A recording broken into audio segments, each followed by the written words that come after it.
Hi all. ഇന്ന് നമ്മൾ discuss ചെയ്യാൻ പോകുന്നത് ഇന്ത്യൻ ആർമി ജിഡിന്റെ ക്വസ്റ്റ്യൻ പേപ്പർ 1 ആണ് ഡിസ്കസ് ചെയ്യാൻ പോകുന്നത്. അതിൽ നമ്മൾ GK സെക്ഷൻ ആണ് ആദ്യം നോക്കുന്നത്. അപ്പൊ നമുക്ക് ക്വസ്റ്റ്യനിലേക്ക് നോക്കാം. നമ്മുടെ ഫസ്റ്റ് ക്വസ്റ്റ്യൻ ആണ്, who was the founder of Prarthana Samaj?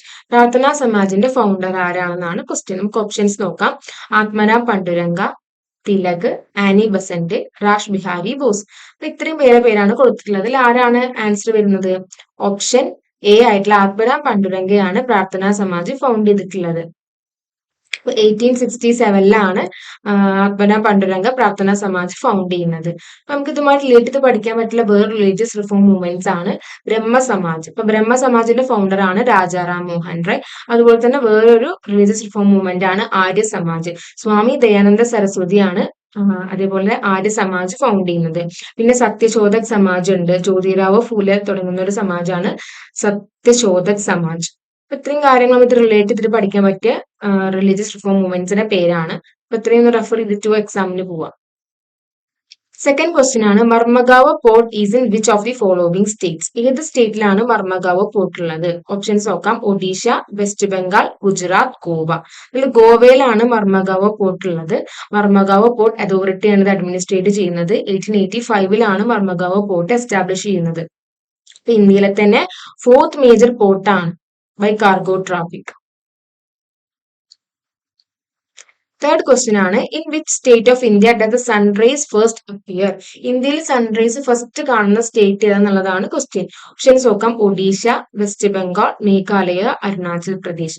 നമുക്ക് എല്ലാവർക്കും അറിയാം എർത്ത് എവിടെ നിന്ന് എവിടേക്കാണ് റൊട്ടേറ്റ് ചെയ്യുന്നത്? Earth rotates from west to east. അപ്പൊ ഈസ്റ്റ് സൈഡിലുള്ള സ്റ്റേറ്റിലായിരിക്കും ആദ്യം എപ്പോഴും എന്ത് കാണാം? സൺറൈസ് കാണാം. അപ്പൊ ഇന്ത്യയുടെ മാപ്പ് എടുത്ത് നോക്കിയാൽ നമുക്കറിയാം ഈസ്റ്റേൺ സൈഡിലുള്ള സ്റ്റേറ്റ് എന്ന് പറയുന്നത് ഇതാണ്, അരുണാചൽ പ്രദേശ് ആണ്. അപ്പൊ അരുണാചൽ പ്രദേശിലാണ് നമുക്ക് സൺറൈസ് ഫസ്റ്റ് കാണാൻ പറ്റുക.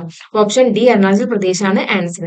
ഈ അരുണാചൽ പ്രദേശിന്റെ മീനിങ് തന്നെ എന്താണ്? ലാൻഡ് ഓഫ് റൈസിംഗ് സൺ എന്നാണ് അരുണാചൽ പ്രദേശിന്റെ മീനിങ് തന്നെ. അരുണാചൽ പ്രദേശിലെ ഡോങ് വാലിയിലൊക്കെ 4 മണിയാകുമ്പോഴത്തേക്കും നമുക്ക് സൺറൈസ് കാണാൻ പറ്റും സമ്മറിലൊക്കെ. അപ്പൊ അത്രയും നേരത്തെ സൺറൈസ് അവിടെ കാണാൻ കഴിയും. അപ്പൊ നെക്സ്റ്റ് ക്വസ്റ്റ്യൻ ആണ്, the Bardoli Satyagraha was led by? Bardoli സത്യാഗ്രഹത്തിന്റെ ലീഡർ ആരാന്നാണ് ക്വസ്റ്റ്യൻ. ഓപ്ഷൻസ് നോക്കാം. മഹാത്മാഗാന്ധി, ജവഹർലാൽ നെഹ്റു, സർദാർ വല്ലഭായ് പട്ടേൽ, സുഭാഷ് ചന്ദ്രബോസ്. ഇതിൽ ഓപ്ഷൻ സി ആയിട്ടുള്ള സർദാർ വല്ലഭായ് പട്ടേൽ ആണ് ആൻസർ. ബർദോളി സത്യാഗ്രഹത്തിന്റെ മെയിൻ ലീഡർ സർദാർ വല്ലഭായ് പട്ടേൽ ആയിരുന്നു. ഈ ഒരു സത്യാഗ്രഹത്തിന്റെ ഇമ്പോർട്ടൻസ് എന്താണെന്ന് വെച്ച് കഴിഞ്ഞാല് വല്ലഭായ് പട്ടേലിന് സർദാർ അല്ലെങ്കിൽ ലീഡർ എന്ന പേര് വരുന്നത് ഈ മൂവ്മെന്റ് കാരണമാണ്. അപ്പൊ ഇതിലുള്ള അദ്ദേഹത്തിന്റെ ഒരു ലീഡർഷിപ്പും ഇൻവോൾവ്മെന്റും കാരണമാണ് അദ്ദേഹത്തിന് സർദാർ എന്ന പേര് വരുന്നത്. അപ്പൊ നെക്സ്റ്റ് ക്വസ്റ്റ്യൻ ആണ്, the famous slogan Swaraj is my birth right and I shall have it was coined by? അപ്പൊ സ്വാതന്ത്ര്യം എന്റെ ജന്മാവകാശമാണ്, ഐ ഷാൽ ഹാവ് ഇറ്റ് എന്ന് പറഞ്ഞ ലീഡർ ആരാന്നാണ് ക്വസ്റ്റ്യൻ. ഓപ്ഷൻസ് നോക്കാം. ജവഹർലാൽ നെഹ്റു, ഭഗത് സിംഗ്, ബാലഗംഗാധര തിലക്, മഹാത്മാഗാന്ധി. എല്ലാവർക്കും അറിയാം ബാലഗംഗാധര തിലകിന്റെ സ്ലോഗൻ ആണ് എന്ത്? Swaraj is my birth right and I shall have it. അപ്പൊ അടുത്ത ക്വസ്റ്റ്യൻ നോക്കാം. Who appoints the chief election commissioner of election commission? Election കമ്മീഷന്റെ ചീഫ് ഇലക്ഷൻ കമ്മീഷണർ അപ്പോയിന്റ് ചെയ്യുന്നത് ആരാണ്? അപ്പോയിന്റ് ചെയ്യുന്നത് നോക്കാം. Prime minister, chief justice of India, president of India, Lok Sabha speaker. അപ്പൊ president of ഇന്ത്യയാണ് ചീഫ് ഇലക്ഷൻ കമ്മീഷണറെ അപ്പോയിന്റ് ചെയ്യുന്നത്. ഇനി ഇലക്ഷൻ കമ്മീഷനെ കുറിച്ച് പറയുകയാണെങ്കിൽ ഇലക്ഷൻ കമ്മീഷൻ ഒരു കോൺസ്റ്റിറ്റ്യൂഷണൽ ബോഡിയാണ്. ആർട്ടിക്കിൾ 324 ഇലക്ഷൻ കമ്മീഷനെ കുറിച്ച് പറയുന്നത്. ഇലക്ഷൻ കമ്മീഷൻ എസ്റ്റാബ്ലിഷ് ചെയ്ത ഡേറ്റ് എന്നാണ്? 25th ജാനുവരി 1950. നമ്മുടെ റിപ്പബ്ലിക് ഡേന്റെ തൊട്ട് തലേ ദിവസമായിട്ടുള്ള 25th ജാനുവരിക്കാണ് നമ്മൾ ഇലക്ഷൻ കമ്മീഷൻ എസ്റ്റാബ്ലിഷ് ചെയ്യുന്നത്. ആർട്ടിക്കിൾ ഓർത്ത് വയ്ക്കുക ഇമ്പോർട്ടന്റ് ആണ്. കോൺസ്റ്റിറ്റ്യൂഷണൽ ബോഡിയാണ്. ആർട്ടിക്കിൾ 324 ഇലക്ഷൻ കമ്മീഷനെ കുറിച്ച് പറയുന്നത്. ഇനി seventh question, who administers the oath of office to the president of India? President of ഇന്ത്യക്ക് സത്യപ്രതിജ്ഞ ചൊല്ലിക്കൊടുക്കുന്നത് ആരാണ്? നോക്കാം. Speaker of Lok Sabha, attorney general, chief justice of India, vice president. ആരാണ് ആൻസർ?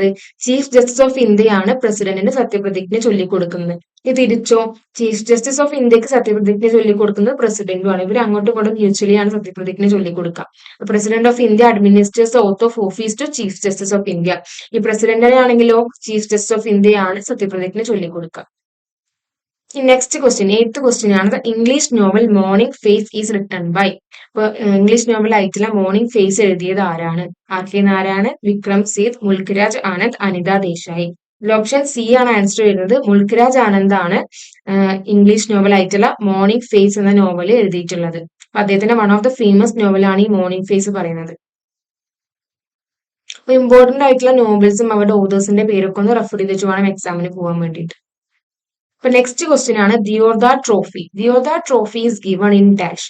ഏത് സ്പോർട്ടുമായിട്ട് ബന്ധപ്പെട്ടുള്ളതാണ് ദിയോദാർ ട്രോഫി എന്നാണ് ക്വസ്റ്റ്യൻ.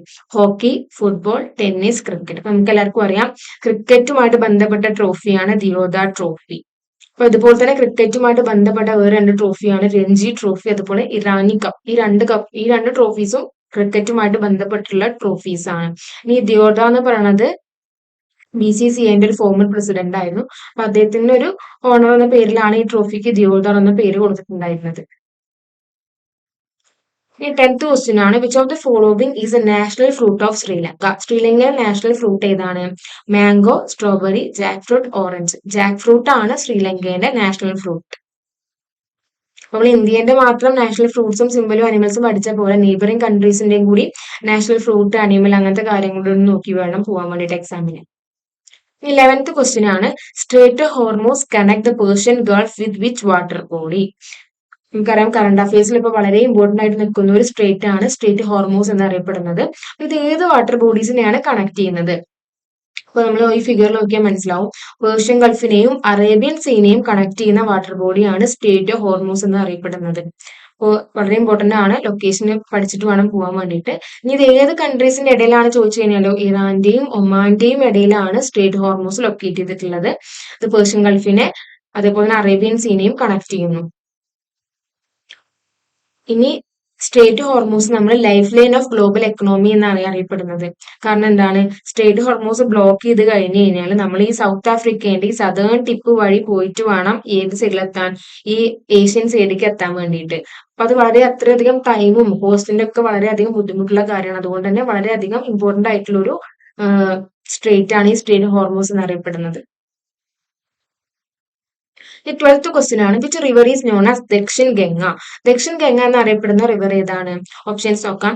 കൃഷ്ണ, ഗോദാവരി, കാവേരി, നർമ്മദ. ഇതിൽ ഓപ്ഷൻ ബി ആയിട്ടുള്ള ഗോദാവരിനെയാണ് നമ്മൾ ദക്ഷിണ ഗംഗ അല്ലെങ്കിൽ ഗംഗ ഓഫ് സൗത്ത് എന്നൊക്കെ അറിയപ്പെടുന്നത്. അപ്പൊ ഗോദാവരിനെ കുറിച്ച് പറയുകയാണെങ്കിൽ ഗോദാവരി ഇന്ത്യയിലെ തന്നെ സെക്കൻഡ് ലോങ്സ്റ്റ് റിവർ ആണ്. ഇത് ഒറിജിൻ ചെയ്യുന്നത് മഹാരാഷ്ട്രയിലെ ത്രിംബക് ഹിൽസിലാണ് ഗോദാവരി ഒറിജിൻ ചെയ്യുന്നത്. അപ്പൊ ഒറിജിൻ ഇമ്പോർട്ടന്റ് ആണ്. മഹാരാഷ്ട്രയിലെ ത്രിംബക് ഹിൽസിൽ ഒറിജിൻ ചെയ്തിട്ട് തെലങ്കാന, ആന്ധ്രാപ്രദേശ് വഴി ഇങ്ങോട്ട് എത്തുന്നു, ബേ ഓഫ് ബംഗാളിൽ വന്ന് എൻഡ് ചെയ്യുന്നു. ഇത്രയും കാര്യമാണ് ഗോദാവരിനെ കുറിച്ച് നമുക്ക് പഠിക്കാനുള്ളത്. നെക്സ്റ്റ് ക്വസ്റ്റ്യൻ ആണ് tropic of cancer passes through how many Indian states. Tropic of cancer എത്ര ഇന്ത്യൻ സ്റ്റേറ്റ്സിലൂടെയാണ് പാസ് ചെയ്യുന്നത്? ഓപ്ഷൻസ് 6, 7, 8, 9. ആൻസർ വന്നത് 8 ആണ്. 8 സ്റ്റേറ്റ്സിലൂടെയാണ് ട്രോപ്പിക് ഓഫ് ക്യാൻസർ പാസ് ചെയ്യുന്നത്. അപ്പൊ 23 ഹാഫ് ഡിഗ്രി നോർത്ത് ലാറ്റിറ്റ്യൂഡിനെയാണ് ട്രോപ്പിക് ഓഫ് ക്യാൻസർ എന്ന് അറിയപ്പെടുന്നത്. ഇത് മൊത്തം 8 സ്റ്റേറ്റ്സിലൂടെയാണ് പോകുന്നത്. ഗുജറാത്ത്, രാജസ്ഥാന്, മധ്യപ്രദേശ്, ഛത്തീസ്ഗഡ്, ജാർഖണ്ഡ്, വെസ്റ്റ് ബംഗാൾ, ത്രിപുര, മിസോറാം. അപ്പൊ ഗുജറാത്ത് മുതൽ മിസോറാം വരെയാണ് ഇത് എക്സ്റ്റെൻഡ് ചെയ്യുന്നത്. മൊത്തം 8 സ്റ്റേറ്റ്സിലൂടെയാണ് പാസ് ചെയ്യുന്നത്. നെക്സ്റ്റ് ക്വസ്റ്റ്യൻ ആണ് which Mughal ruler abolish jizya tax. Jizya tax abolish ചെയ്തിട്ടുള്ള മുഗൾ റൂളർ ആരാണ്? ഓപ്ഷൻസ് നോക്കാം. ബാബർ, അക്ബർ, ഔറംഗസേബ്, ഷാജഹാൻ. ഇതിൽ ആരാണ് അബോളിഷ് ചെയ്യുന്നത്? അക്ബർ ആണ് ജിസിയ ടാക്സ് അബോളിഷ് ചെയ്യുന്നത്. എന്താണ് ജിസിയ ടാക്സ്? ഒരു റിലീജിയസ് ടാക്സ് ആണ് ജിസിയ ടാക്സ് എന്ന് പറയുന്നത്. ഇപ്പൊ മുഗൾസിന്റെ സമയത്ത് നോൺ മുസ്ലിംസിന്റെ മേലെ ചുമത്തിയിരുന്ന ഒരു ടാക്സ് ആണ് ജിസിയ ടാക്സ്. മെയിൻലി ഹിന്ദുസ്, ജെയിൻസ്, ബുദ്ധിസ്റ്റിനൊക്കെ മേലെ ചുമത്തിയിരുന്ന ഒരു ടാക്സ് ആയിരുന്നു ജിസിയ ടാക്സ്. അപ്പോ അക്ബർ ഭരണത്തിലേക്ക് വന്ന സമയത്ത് ജിസിയ ടാക്സ് അബോളിഷ് ചെയ്യുന്നുണ്ടായിരുന്നു. പക്ഷെ അക്ബറിന് ശേഷം പിന്നെ വരുന്ന ഔറംഗസേബ് എന്ത് ചെയ്യുന്നുണ്ട്? ഇത് വീണ്ടും റീഇമ്പോസ് ചെയ്യുന്നുണ്ട്. അപ്പൊ അത് അബോളിഷ് ചെയ്ത ആളും റീഇമ്പോസ് ചെയ്ത ആളുടെ പേരും ഓർത്തു വെക്കുക. ലാസ്റ്റ് ക്വസ്റ്റ്യൻ ആണ് the term blue revolution refer to. Blue revolution എന്തുമായിട്ട് റിലേറ്റഡ് ഉള്ളതാണെന്നാണ് ചോദ്യം. Milk production, fish production, oil seeds. ഇതിൽ 2 ഓപ്ഷൻ സെയിം വന്നിട്ടുണ്ട്. ഇതിൽ ആൻസർ എന്താ വരുന്നത് വെച്ച് കഴിഞ്ഞാൽ ഫിഷ് പ്രൊഡക്ഷനുമായിട്ട് ബന്ധപ്പെട്ടുള്ള ടേം ആണ് ബ്ലൂ റെവല്യൂഷൻ. നമുക്കറിയാം ഇന്ത്യന്റെ ഫിഷറീസ് സെക്ടറിനെ പ്രൊമോട്ട് ചെയ്യാൻ വേണ്ടിയിട്ടും ഫിഷ് പ്രൊഡക്ഷനെ ഗ്രോത്ത് ചെയ്യാൻ വേണ്ടിയിട്ട് നമ്മൾ കൊണ്ടുവന്നിട്ടുണ്ടായിരുന്ന റെവല്യൂഷൻ ആണ് എന്ത് ബ്ലൂ റെവല്യൂഷൻ എന്നറിയപ്പെടുന്നത്. ഇതുപോലെ തന്നെ വേറെ റെവല്യൂഷൻസ് ഉണ്ട്. വൈറ്റ് റെവല്യൂഷൻ ഉണ്ട്, ഗ്രീൻ റെവല്യൂഷൻ ഉണ്ട്, ഗോൾഡൻ റെവല്യൂഷൻ ഉണ്ട്. ഈ റെവല്യൂഷൻസ് ഒക്കെ എന്താണ്, എന്തുമായിട്ട് റിലേറ്റഡ് എന്നുള്ള കാര്യം പഠിച്ചിട്ട് വേണം എക്സാമിന് പോകാൻ വേണ്ടിയിട്ട്. അപ്പൊ ഇത്രയാണ് നമ്മുടെ ഫസ്റ്റ് ക്വസ്റ്റ്യൻ പേപ്പറിലെ GK ക്വസ്റ്റ്യൻസ്. അപ്പൊ ക്വസ്റ്റ്യൻസും പഠിക്കുക, ഇതുമായിട്ട് ബന്ധപ്പെട്ട ഓപ്ഷൻസ് പഠിക്കുക, ഇതുമായിട്ട് റിലേറ്റ് ചെയ്ത് പഠിക്കാൻ വേണ്ടിയുള്ള കാര്യങ്ങൾ പഠിച്ചിട്ട് വേണം എക്സാമിന് പോകാൻ വേണ്ടിയിട്ട്. Okay, thank you. Hi all, നമ്മളിപ്പം സ്റ്റാർട്ട് ചെയ്യുന്നത് RMGDന്റെ സോൾഡ് ക്വസ്റ്റ്യൻ പേപ്പർ, അതായത് ഒന്നാമത്തെ ക്വസ്റ്റ്യൻ പേപ്പർ ആണ്. അതിൽ സയൻസ് പാർട്ടാണ്. നിങ്ങൾക്ക് സയൻസ് പാർട്ടായിട്ട് ഇതിൽ ക്വസ്റ്റ്യൻസ് വരുന്നത് 16th തൊട്ട്, ക്വസ്റ്റ്യൻ നമ്പർ 16th തൊട്ട് 35 വരെ നിങ്ങൾക്ക് സയൻസ് ആണ്. അപ്പോൾ ഒരു കുറച്ച് 20 ക്വസ്റ്റ്യൻസോളം സയൻസിലുണ്ട്. അപ്പൊ നമുക്ക് കുറച്ച് ക്വസ്റ്റ്യൻസ് ഡിസ്കസ് ചെയ്യാം. ഫസ്റ്റ് ക്വസ്റ്റ്യൻ എന്താണ്? 16ാമത്തെ question. Which of the following is a natural indicator for acid and base? അപ്പൊ ഇൻഡിക്കേറ്റർ എന്നുള്ള കാര്യം ആലോചിക്കുക. എന്താണ് ഇൻഡിക്കേറ്റേഴ്സ്? നിങ്ങൾക്ക് ഇൻഡിക്കേറ്റേഴ്സ് ഓർമ്മ ഉണ്ടാവുമല്ലോ. എന്തായിരുന്നു ഇൻഡിക്കേറ്റേഴ്സ്? കെമിസ്ട്രിയിലെ ഇൻഡിക്കേറ്റർ എന്ന് പറഞ്ഞു കഴിഞ്ഞാൽ എന്താണ്? നമ്മുടെ ഒരു സൊല്യൂഷൻ, തന്നിരിക്കുന്ന സൊല്യൂഷൻ ആസിഡ് ആണോ ബേസ് ആണോ എന്ന് മനസ്സിലാക്കി തരുന്ന ഒരു സബ്സ്റ്റൻസ് ആണ് ഇൻഡിക്കേറ്റേഴ്സ്. അപ്പൊ ഇതിൽ ചോദ്യം നാച്ചുറൽ ഇൻഡിക്കേറ്റേഴ്സ് ഏതാണ്? നാച്ചുറൽ ഇൻഡിക്കേറ്റർ ഏതാണെന്നാണ് ചോദിക്കുന്നത്. അപ്പൊ ഇവിടെ നമുക്ക് ഓപ്ഷൻസ് നോക്കാം. കറി ട്രീ എന്ന് ഉദ്ദേശിക്കുന്നത് എന്താണ്? കറി ലീവ്സിനെയാണ്. നമ്മുടെ കറിവേപ്പിലയിലെ അതിനെയാണ് ഉള്ളത്. അത് എന്തായാലും ഒരു നാച്ചുറൽ ഇൻഡിക്കേറ്റർ അല്ല. പിന്നെ ഉള്ളത് ഫംഗസ് ആണ്. ഫംഗസ് ഒരു ഡീകമ്പോസർ ആണ്, മക്കൾ ആലോചിച്ച് വെക്കുക. അതൊരു ഡീകമ്പോസേഴ്സ് ആണ് ഫംഗസ്. പിന്നെ ഉള്ളത് ആൽഗെ ആണ്.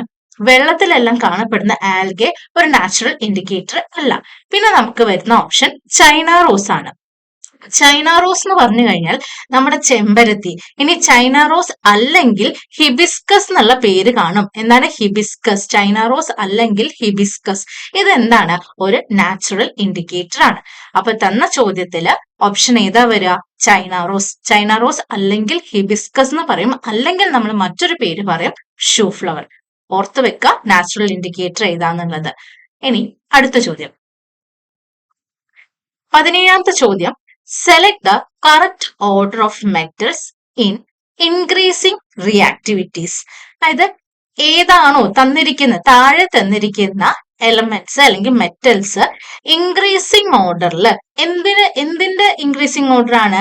റിയാക്ടിവിറ്റിന്റെ ഇൻക്രീസിംഗ് ഓർഡറിൽ ആരാണ് ഏറ്റവും കൂടുതൽ റിയാക്ട് ചെയ്യുന്നത്? അതിന്റെ അനുസരിച്ച് ഇൻക്രീസിംഗ് ഓർഡറിലാണ് നമുക്ക് ഇവിടെ അടയാളപ്പെടുത്തേണ്ടത്. അപ്പോൾ ഓപ്ഷൻസ് കുറച്ചുണ്ട്. അപ്പൊ ഇത് നിങ്ങൾ പഠിക്കണമെങ്കിൽ, ഇൻക്രീസിംഗ് റിയാക്ടിവിറ്റീസ് പഠിക്കണമെങ്കിൽ നിങ്ങൾ ആദ്യം എന്ത് പഠിക്കണം? റിയാക്ടിവിറ്റി സീരീസ് പഠിക്കണം. മെറ്റലിന്റെ റിയാക്ടിവിറ്റി സീരീസ് നമ്മുടെ ചെറിയ ക്ലാസ്സിൽ, അതായത് ഒരു 10ാം ക്ലാസ്സിൽ നിങ്ങൾ പഠിച്ച കാര്യമാണ് മെറ്റൽസിന്റെ റിയാക്ടിവിറ്റി. ഈ ഓർഡർ കാണാതെ പഠിച്ചു വെക്കുക. ഈ ഓർഡറിൽ കണ്ടോ, ഏറ്റവും താഴെ പ്ലാറ്റിനം ആണ്. ഈ പ്ലാറ്റിനം ആണ് ലീസ്റ്റ് റിയാക്റ്റീവ് മെറ്റൽ. ഏതാണ് ലീസ്റ്റ് റിയാക്റ്റീവ്? പ്ലാറ്റിനം ആണ്. ഏറ്റവും മോസ്റ്റ് റിയാക്റ്റീവ് ആരാന്ന് ചോദിച്ചു കഴിഞ്ഞാൽ അതാരാണ്? അത് പൊട്ടാസ്യം ആണ്. പൊട്ടാസ്യം കഴിഞ്ഞ സോഡിയം, പിന്നെ ബേരിയം, കാൽഷ്യം, മഗ്നീഷ്യം, അലൂമിനിയം, അങ്ങനെയാണ് ഓർഡർ പോകുന്നത്. അപ്പൊ ഏറ്റവും മോസ്റ്റ് റിയാക്റ്റീവ് ആരാണ്? പൊട്ടാസ്യം ആണ്. ഏറ്റവും ലീസ്റ്റ് റിയാക്റ്റീവ് ആരാണ്? പ്ലാറ്റിൻ ആണ്. ഇവിടെ കണ്ടോ, നമ്മൾ ഹൈഡ്രജന്റെ തൊട്ട് താഴെ, ഹൈഡ്രജൻ ഒരു നടുക്കായിട്ട് നമ്മൾ വെച്ചിരിക്കുകയാണ്. ഈ ഹൈഡ്രജന്റെ താഴെയുള്ള copper, mercury, silver, gold, platinum, ഇവയൊക്കെ കുറച്ച് റിയാക്ടിവിറ്റി കുറവുള്ളതാണ്. എന്താണ്? റിയാക്ടിവിറ്റി കുറവുള്ളതാണ്. അപ്പൊ ലീസ്റ്റ് റിയാക്ടിവിറ്റി ഏതാണ്? പ്ലാറ്റിനം ആണ്. അതിനേക്കാൾ കുറച്ചും കൂടെ ആരാണ്? ഗോൾഡ് ആണ്. പിന്നെ സിൽവർ ഉണ്ട്, പിന്നെ മെർക്കുറി ആണ്, പിന്നെ കോപ്പർ ആണ്. പിന്നെ അങ്ങനെ മേലോട്ട് വരും തോറും റിയാക്ടിവിറ്റി കൂടി വരികയാണ് ചെയ്യുന്നത്. അപ്പൊ നമ്മളോട് എന്ത് ഓർഡറിൽ എഴുതാനാ പറഞ്ഞത്? ഇൻക്രീസിംഗ് ഓർഡറിൽ എഴുതാനാ പറഞ്ഞത്. തന്നതില് ഏതാണ്? ഇവിടെ എയു ഉണ്ട്. എയു എന്ന് പറഞ്ഞു കഴിഞ്ഞാൽ ഗോൾഡ് ആണ്. പിന്നുള്ളത് കോപ്പർ ആണ്, പിന്നെ മഗ്നീഷ്യം, പിന്നെ പൊട്ടാസ്യം. അപ്പൊ നമുക്ക് ഇതിന്ന് ഫസ്റ്റ് ഓപ്ഷൻ തന്നെ മനസ്സിലാവാൻ പറ്റും എന്താണ് ഏറ്റവും ഇൻക്രീസിംഗ് ഓർഡറിൽ എഴുതുന്ന റിയാക്ടിവിറ്റി സീരീസിൽ ഇതിൽ ഏതാണ്? ഓപ്ഷൻ എ ആണ്. നിങ്ങൾക്ക് ഈ റിയാക്ടിവിറ്റി സീരീസ് എല്ലാം ഫോട്ടോ എടുത്ത് വെക്കാട്ടോ, സ്ക്രീൻഷോട്ട് എടുത്ത് ചെയ്യാം. അടുത്തത് 18ാമത്തെ ചോദ്യമാണ്. J Thomson is known for developing which model? ഇതില് ഏത് മോഡലാണ് ജെ തോംസൺ ഡെവലപ്പ് ചെയ്തത്? അതായത് അദ്ദേഹം പരീക്ഷ ഉണ്ടാക്കിയത് ഏത് മോഡലാണ്? ഫസ്റ്റ് നമുക്ക് ഓപ്ഷനിൽ ഗോൾഡ് ഫോയിൽ മോഡലാണ്, രണ്ടാമത്തത് പ്ലം പുഡിംഗ് മോഡലാണ്, മൂന്നാമത്തത് ഡബിൾ സ്ലിറ്റ് മോഡലാണ്, നാലാമത്തത് ഓയിൽ ഡ്രോപ്പ് മോഡലാണ്. അപ്പൊ ഇതിൽ ആൻസർ വരുന്നത് പ്ലം പുഡിംഗ് മോഡലാണ് ആൻസർ. അപ്പൊ അങ്ങനെയാണെങ്കിൽ എന്താണ് ഗോൾഡ് ഫോയിൽ മോഡൽ എന്നുള്ളത് നിങ്ങൾ അറിഞ്ഞിരിക്കണ്ടേ? ഗോൾഡ് ഫോയിൽ മോഡല് കണ്ടുപിടിച്ചത് ഏർണസ്റ്റ് റൂദർ ആണ്. അത് ഡെവലപ്പ് ചെയ്തത് ആരാണ്? ഏർണസ്റ്റ് റൂദർ ആണ് ഗോൾഡ് ഫോയിൽ മോഡൽ ഡെവലപ്പ് ചെയ്തത്. രണ്ടാമത്തത് പ്ലം പുഡിംഗ് മോഡലാണ്, അതാണ് നമ്മുടെ കറക്റ്റ് ആൻസർ. പിന്നെ വരുന്നത് ഡബിൾ സ്ലിറ്റ് മോഡലാണ്. ഡബിൾ സ്ലിറ്റ് മോഡൽ എന്ന് ചോദിച്ചു കഴിഞ്ഞാൽ എന്താണെന്ന് ചോദിച്ചു കഴിഞ്ഞാൽ അത് ഇലക്ട്രോൺസ് പോലത്തെ പാർട്ടിക്കിൾസ് അവർക്ക് പാസ് ചെയ്യും അല്ലെങ്കിൽ അവർക്ക് ഒരു വേവ് നേച്ചർ ഉണ്ട് എന്ന് പറഞ്ഞു തരുന്ന മോഡലാണ് ഡബിൾ സ്ലിറ്റ് മോഡൽ. നിങ്ങൾക്ക് ഈ ചിത്രത്തിൽ തന്നെ കാണാൻ പറ്റും അല്ലെ, ഒരു വേവ് നേച്ചർ, ഇലക്ട്രോൺസ് അല്ലെങ്കിൽ ലൈറ്റ് പോലത്തെ പാർട്ടിക്കിൾസിന് ഒരു വേവ് നേച്ചർ ഉണ്ട്, അത് പറഞ്ഞു തരുന്ന മോഡലാണ് ഡബിൾ സ്ലിറ്റ് മോഡൽ. പിന്നെ ഉള്ളത് ഓയിൽ ഡ്രോപ്പ് മോഡലാണ്. ഓയിൽ ഡ്രോപ്പ് മോഡൽ ആരാ കണ്ടുപിടിച്ചതെന്ന് ചോദിച്ചു കഴിഞ്ഞാൽ മില്ലിക്കൺ എന്നുള്ള സയന്റിസ്റ്റ് ആണ്. ആർ മില്ലിക്കൺ അല്ലെങ്കിൽ റോബർട്ട് മില്ലിക്കൺ ഡെവലപ്പ് ചെയ്തത്, ആ ഒരു ഓയിൽ ഡ്രോപ്പ് മോഡൽ ഡെവലപ്പ് ചെയ്തത് ആർ മില്ലിക്കൺ ആണ്. അതുകൊണ്ട് നമുക്ക് റോബർട്ട് മില്ലിക്കൺ എന്ന് പറയും. ഈ എക്സ്പെരിമെന്റിന്റെ ഫലമായിട്ടാണ് നമുക്ക് ഇലക്ട്രോണിന്റെ ചാർജ്, എത്രയാണ് ഇലക്ട്രോണിന്റെ ചാർജ് എന്ന് നമുക്ക് പറഞ്ഞു തരുന്നത്. അപ്പൊ ഇലക്ട്രോണിന്റെ ചാർജ് നമുക്ക് പറഞ്ഞു തന്ന മോഡലാണ് ഓയിൽ ഡ്രോപ്പ് മോഡൽ. അപ്പൊ ഈ മോഡൽസ് ഇനി അഥവാ ക്വസ്റ്റ്യൻ ചോദിച്ചു കഴിഞ്ഞാൽ ഓർത്ത് വെക്കുക. പക്ഷെ നമ്മുടെ ഇവിടുത്തെ ചോദ്യം എന്താണ്? ജെ തോംസൺ ഡെവലപ്പ് ചെയ്ത മോഡൽ ഏതാണ്? ജെ തോംസൺ ഏത് മോഡൽ ഡെവലപ്പ് ചെയ്തത്? Plum pudding model. എന്താണ് ഈ പ്ലം പുഡിംഗ് മോഡൽ ചോദിച്ചു കഴിഞ്ഞാൽ ഇത് കണ്ടോ, ഇവിടെ ഒരു റോസ് കളറിൽ നിങ്ങൾക്ക് കാണാൻ പറ്റും അല്ലെ, ഒരു പിങ്ക് റോസ് കളറിൽ നീല കളറിലും ഇവിടെ കാണാൻ പറ്റും. അതായത് ഒരു പോസിറ്റീവ് സ്പിയറില് ഇലക്ട്രോൺസ് ഇങ്ങനെ വെച്ചിരിക്കുന്നത്, ഒരു ഇങ്ങനെ പുഡിംഗ് പോലെ വെച്ചിരിക്കുന്നത്, അതിനെയാണ് പ്ലം പുഡിംഗ് മോഡൽ എന്ന് പറയുന്നത്. അപ്പം പോസിറ്റീവ് ആയിട്ടുള്ള ഒരു സ്പിയറിന്റെ അകത്ത് ഇലക്ട്രോൺസ് എംബഡഡ് ചെയ്ത് വെച്ചിരിക്കുന്നു എന്ന് പറഞ്ഞ ഒരു മോഡലാണ് പ്ലം പുഡിംഗ് മോഡൽ. ആറ്റമായിട്ട് റിലേറ്റ് ആയിട്ട് വരുന്നതാണ് ഈ ഒരു പ്ലം പുഡിംഗ് മോഡൽ. അപ്പൊ ഇത്രയും ഓർത്ത് വെക്കുക. ഗോൾഡ് ഫോയിൽ മോഡൽ കണ്ടുപിടിച്ചത് ഏർണസ്റ്റ് റൂദർഫോർഡ് ആണ്. ഡബിൾ സ്ലിറ്റ് മോഡൽ എന്ന് പറഞ്ഞാൽ എന്തിനാന്ന് ചോദിച്ചു കഴിഞ്ഞാൽ നമ്മുടെ ലൈറ്റ് അല്ലെങ്കിൽ ഇലക്ട്രോൺസ് പോലത്തെ പാർട്ടിക്കിളിന് ഒരു വേവ് നേച്ചർ ഉണ്ട്, തിരമാല വേവ് നേച്ചർ ഉണ്ട് എന്ന് പറഞ്ഞു തന്ന മോഡലാണ്. പിന്നെ ഉള്ളത് ഓയിൽ ഡ്രോപ്പ് മോഡലാണ്. Oil drop model R Millikan അല്ലെങ്കിൽ റോബർട്ട് മില്ലിക്കൺ ആണ് ഡെവലപ്പ് ചെയ്തത്. എന്തിനാന്ന് ചോദിച്ചു കഴിഞ്ഞാൽ അത് എന്താണ്, ഇതുവഴി നമുക്ക് ഇലക്ട്രോണിന്റെ ചാർജ് മെഷർ ചെയ്തു. നമ്മുടെ ജെ തോംസൺ ആണ് എന്ത് കണ്ടുപിടിച്ചത്? പ്ലം പുഡിംഗ് മോഡൽ കണ്ടുപിടിച്ചത്. ഓക്കെ അല്ലേ? അപ്പൊ നമുക്ക് അടുത്ത ക്വസ്റ്റ്യനിലോട്ട് പോവാം. 19ാമത്തെ question. What is the chemical formula of laughing gas? Laughing ഗ്യാസിന്റെ കെമിക്കൽ ഫോർമുല.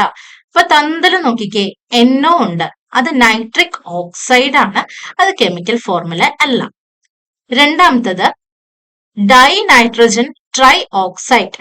എന്താ ഈ ഡൈ നൈട്രജൻ ട്രൈ ഓക്സൈഡ് എന്ന് പറഞ്ഞാൽ?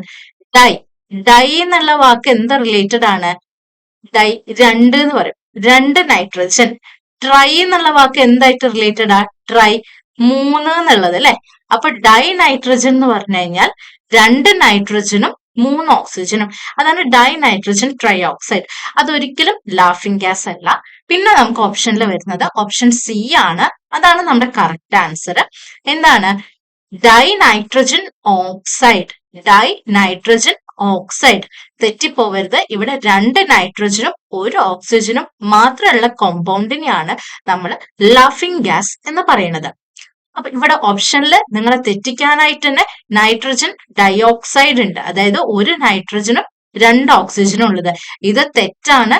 ഏതാണ് നമ്മുടെ കറക്റ്റ് ഉത്തരം? ഡൈ നൈട്രജൻ ഓക്സൈഡ് ആണ്. അപ്പൊ ലാഫിംഗ് ഗ്യാസ് എന്ന് പറയുന്നത് ഏതാണ്? ഡൈ നൈട്രജൻ ഓക്സൈഡ് ആണ്. തെറ്റിപ്പോവരുത്. അടുത്തത്.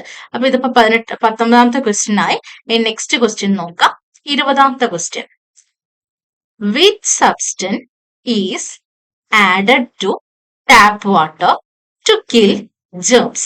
അതായത് ജേംസിനെ, രോഗാണുക്കളെ കൊല്ലാൻ നമ്മൾ ഏത് സബ്സ്റ്റൻസ്, താഴെ തന്നതില് ഏത് സബ്സ്റ്റൻസ് ആണ് ആഡ് ചെയ്യുന്നത്?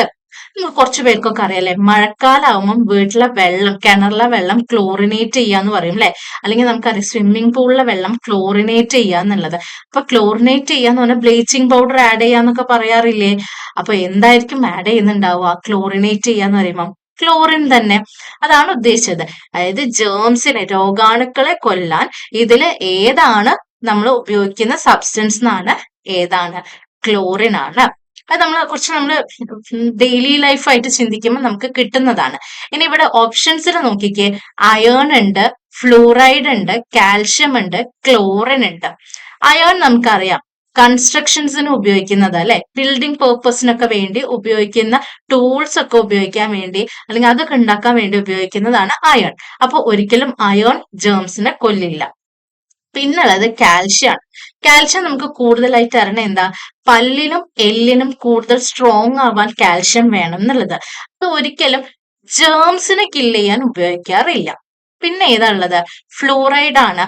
ഫ്ലൂറൈഡ് നമുക്ക് ഓർത്തു വെക്കുക, നിങ്ങൾ അറിവിന് വേണ്ടി വളരെ ചെറിയ എമൗണ്ട്, അതായത് കൂടുതലും നിങ്ങൾ വിചാരിക്കുന്നതിനേക്കാളും വളരെ ചെറിയ എമൗണ്ട് ഫ്ലൂറൈഡ് നമ്മളെ എന്തിന് ഹെൽപ്പ് ചെയ്യുന്നുണ്ട്?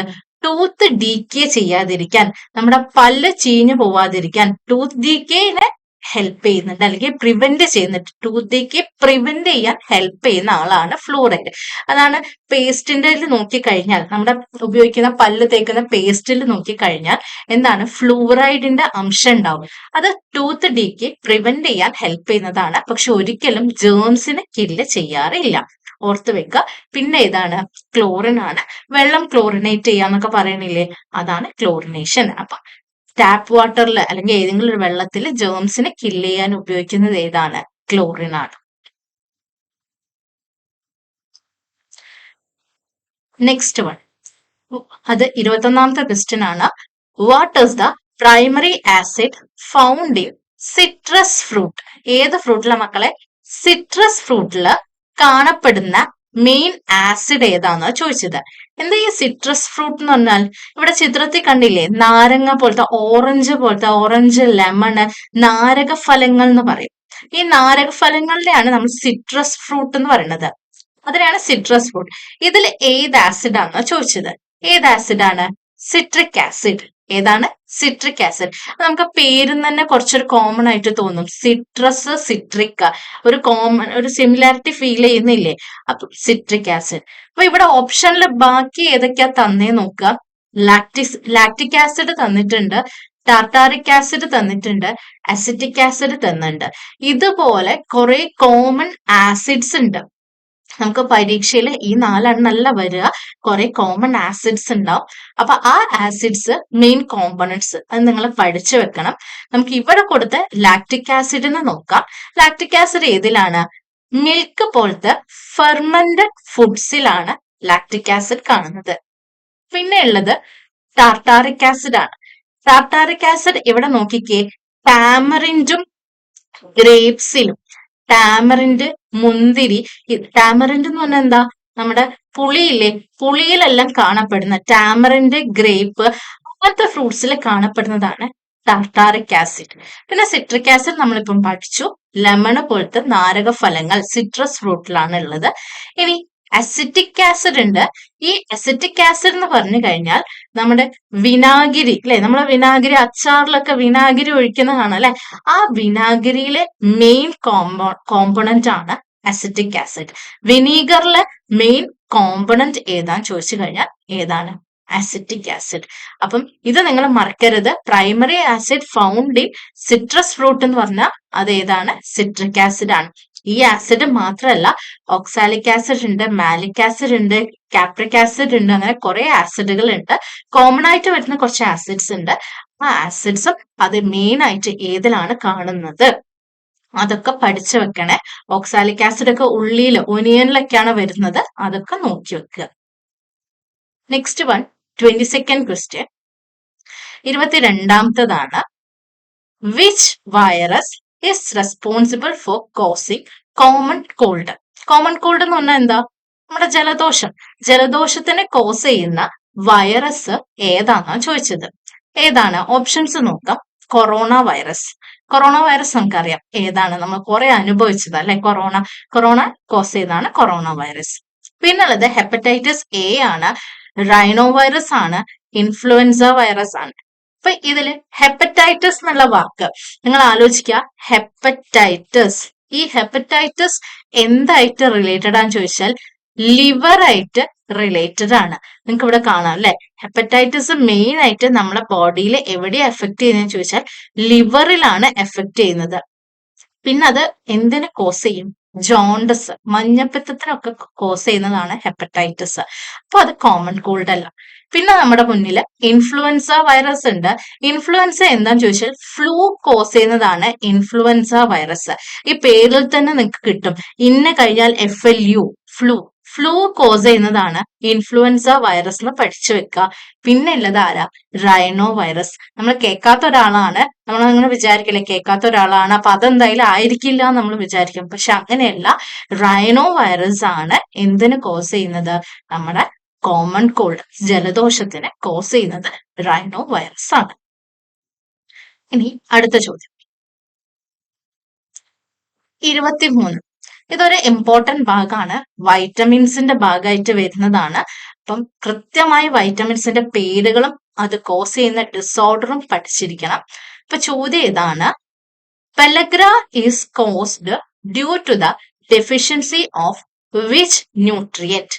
അതായത് താഴെ തന്നതില് ഏത് ന്യൂട്രിയന്റെ ഡെഫിഷ്യൻസി എന്ന് പറഞ്ഞാൽ അഭാവം, ഏത് ന്യൂട്രിയന്റ് കുറഞ്ഞു കഴിഞ്ഞാലാണ് പെലഗ്ര എന്നുള്ള ഡിസീസ് കോസ് ചെയ്യുന്നത്? നോക്കിക്കേ, വൈറ്റമിൻ ഇ ഉണ്ട്, നിയാസിൻ ഉണ്ട്, അയോഡിൻ ഉണ്ട്, റൈബോഫ്ലേവിൻ ഉണ്ട്. പലരും പെലഗ്ര പഠിച്ചിട്ടുണ്ടാവും. പഠിക്കുമ്പോൾ എന്തായിരിക്കും പഠിച്ചിട്ടുണ്ടാവുക? വൈറ്റമിൻ B3 ആണ് കോസ് ചെയ്യുന്നത് എന്ന് പഠിച്ചിട്ടുണ്ടാവും. ഇതിൽ B3 കാണുന്നുണ്ടോ? വൈറ്റമിൻ B3 ഇല്ല. പകരം എന്തുണ്ട്? നിയാസിൻ ഉണ്ട്. വൈറ്റമിൻ B3ന്റെ പേരാണ്, കെമിക്കൽ നെയിം ആണ് നിയാസിൻ. അപ്പൊ ഓർത്തു വെക്കുക, പെലഗ്ര കോസ് ചെയ്യുന്നത് അല്ലെങ്കിൽ പെലഗ്ര ഡെഫിഷ്യൻസി, പെലഗ്ര വരുന്നത് എന്തിന്റെ ഡെഫിഷ്യൻസി കാരണമാണ്? നിയാസിൻ ആണ്. ഈ നിയാസിനെ തന്നെയാണ് എന്തെന്ന് പറയണത്? വൈറ്റമിൻ B3 എന്ന് പറയണത്. പിന്നെ വൈറ്റമിൻ ഇ ഉണ്ട്, ഇതിനും ഒരു പേരുണ്ട്. ഇതിന്റെ പേരാണ് ടോക്കോഫിറോൾ. എന്താണ്? ടോക്കോഫിറോൾ. പിന്നെ ഉള്ളത് അയോഡിൻ ആണ്. നമ്മുടെ ബോഡിയിൽ അയോഡിൻ അത്യാവശ്യമാണോ? അത്യാവശ്യമാണ് അല്ലെ. അയോഡിൻ അത്യാവശ്യമാണ്. എന്തുകൊണ്ട്? അയോഡിൻ എന്ന് പറഞ്ഞാൽ എന്താ? ഉപ്പ് അത്യാവശ്യമാണ്.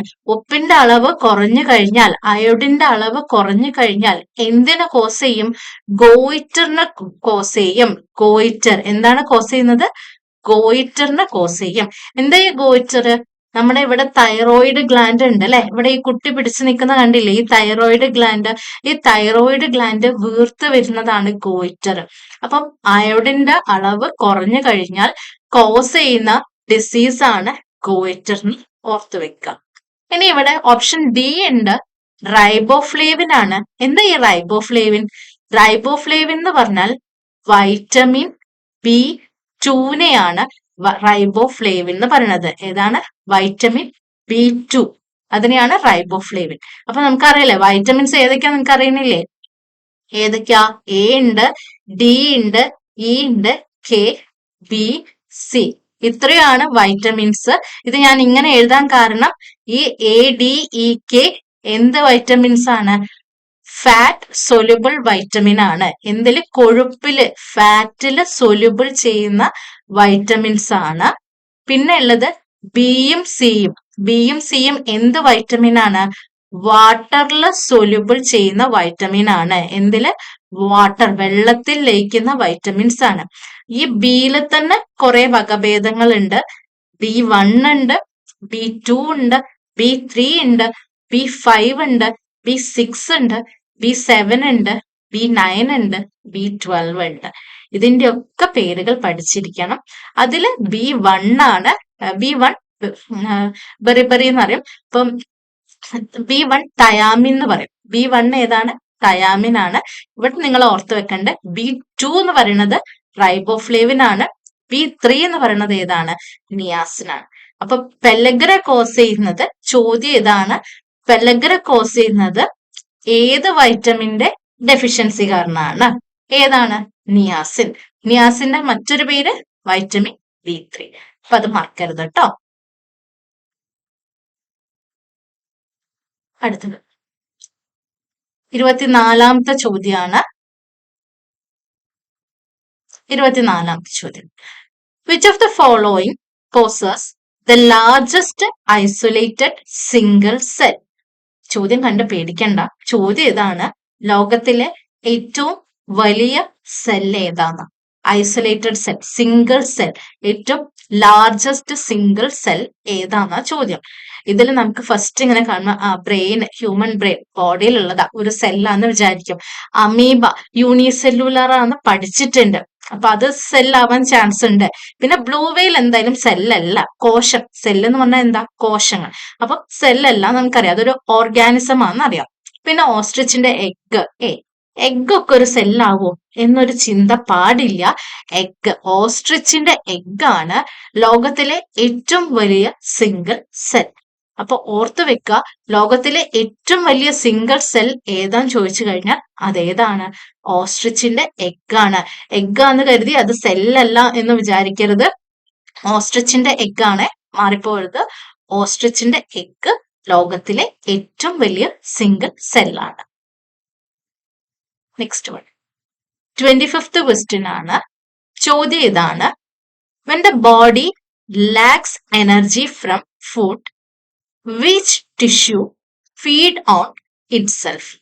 അതായത് നമ്മളെ ബോഡിയിൽ ഫുഡ് കിട്ടുന്നില്ല, നമുക്ക് ഫുഡ് കിട്ടുന്നില്ല, നമ്മൾ പട്ടിണിയാണെന്ന് പട്ടിണി കിടക്കാണ്. 2-3 ദിവസം പട്ടിണി കിടന്നാൽ നമ്മൾ മരിച്ചു പോവോ? ഇല്ല, അത്ര പെട്ടെന്ന് മരിച്ചു പോവില്ല അല്ലെ. അപ്പൊ നമുക്ക് പക്ഷെ ആരോഗ്യമുണ്ട്. എന്തുകൊണ്ടാണ്? എവിടുന്നാണ് ഈ 2-3 ദിവസം പട്ടിണി കിടക്കുമ്പോൾ നമുക്ക് എനർജി കിട്ടുന്നത്? നമ്മൾ ഭക്ഷണവും കഴിക്കുന്നില്ല, ഫുഡൊന്നും കിട്ടുന്നില്ല, പക്ഷെ നമ്മൾ ജീവനോടെ നിൽക്കുന്നുണ്ട്. അപ്പൊ ആ ജീവനോടെ നിൽക്കണമെങ്കിൽ നമുക്കൊരു എനർജി ഉണ്ടാവണ്ടേ? ആ എനർജി എവിടുന്ന് കിട്ടുന്നു? അതാണ് ചോദ്യം. അതായത് when the body lacks energy from food, ഫുഡിൽ നിന്ന് എനർജി കിട്ടുന്നില്ല, അപ്പൊ നമ്മുടെ ടിഷ്യൂസിന് ആരാണ് ഭക്ഷണം കൊടുക്കുന്നത്? നമുക്ക് എനർജി എവിടുന്നാ കിട്ടുന്നതെന്നാ ചോദ്യം. Option A nervous tissue, B collenchyma tissue, C epithelial tissue, D adipose tissue. ഇതില് ഒറ്റ നോട്ടത്തിൽ നമുക്ക് ഒഴിവാക്കാൻ പറ്റുന്നത് കോളൻകൈമയാണ്. കാരണം കോളൻകൈമ എന്തായിട്ട് റിലേറ്റഡ് ആ? പ്ലാന്റ്സിന്റെ ടിഷ്യൂ ആണ് കോളൻകൈമ. പിന്നെ നെർവസ് ടിഷ്യൂ, അത് നെർവാണ്, ന്യൂറോൺ ആണ്. എന്തിനാ ഈ ന്യൂറോൺസ്? നമ്മളെ ബോഡീന്റെ കൺട്രോളും കോർഡിനേഷൻ അല്ലെ.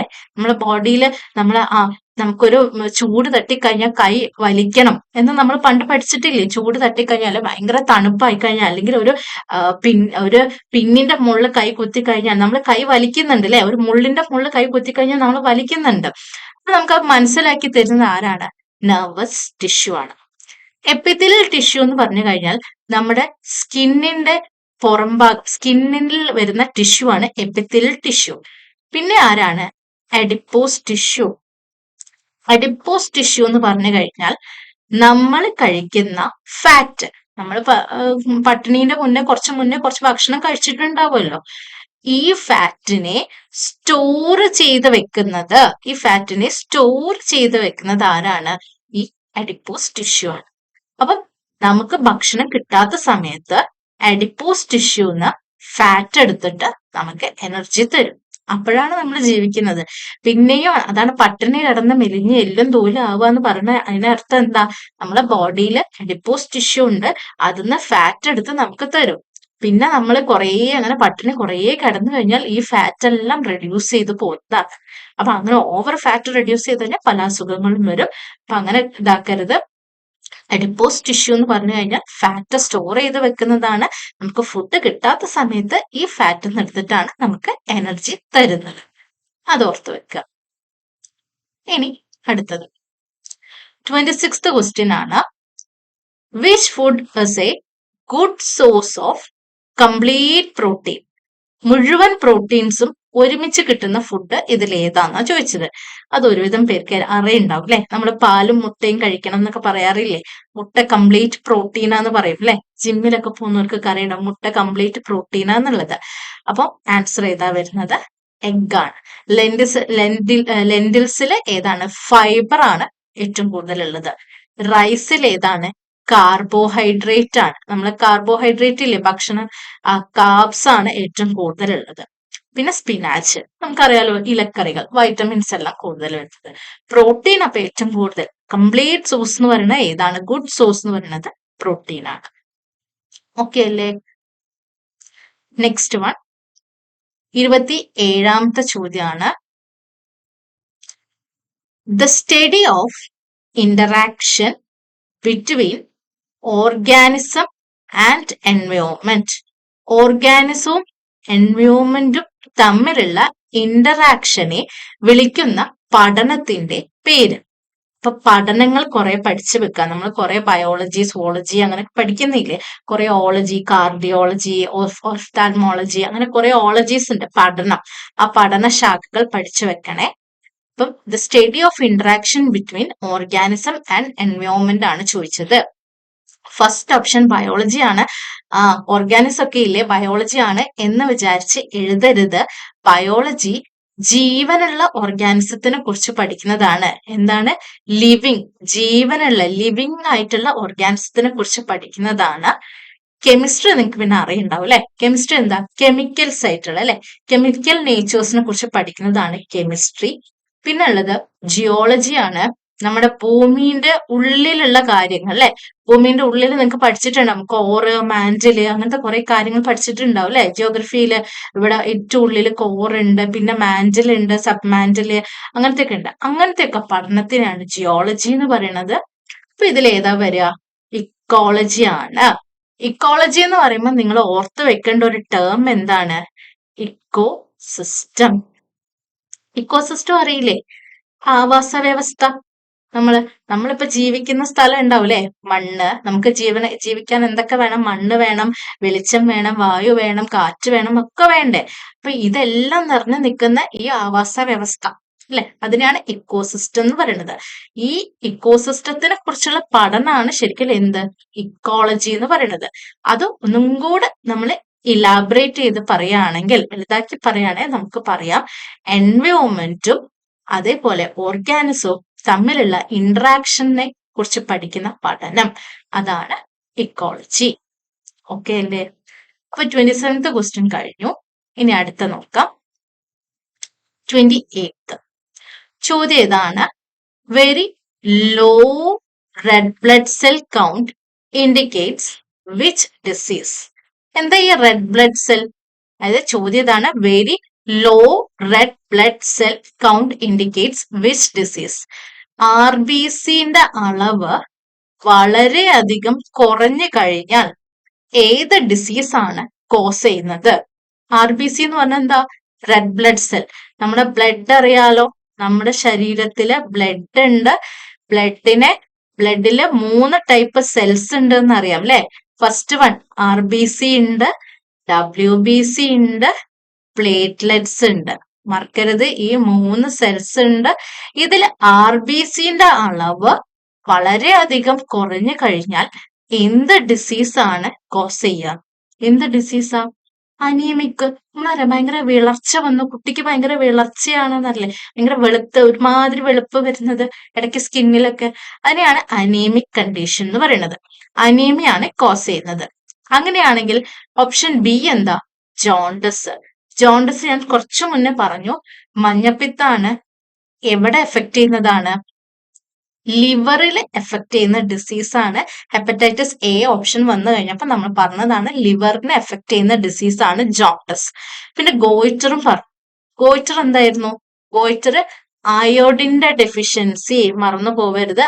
അയോഡിന്റെ അളവ് കുറഞ്ഞു കഴിഞ്ഞാൽ വരുന്ന ഡിസീസാണ് ഗോയിറ്റർ. പിന്നെ സ്കർവി എന്താണ്? വൈറ്റമിൻ സി കുറഞ്ഞു കഴിഞ്ഞാൽ വരുന്ന ഡിസീസാണ് സ്കേർവി.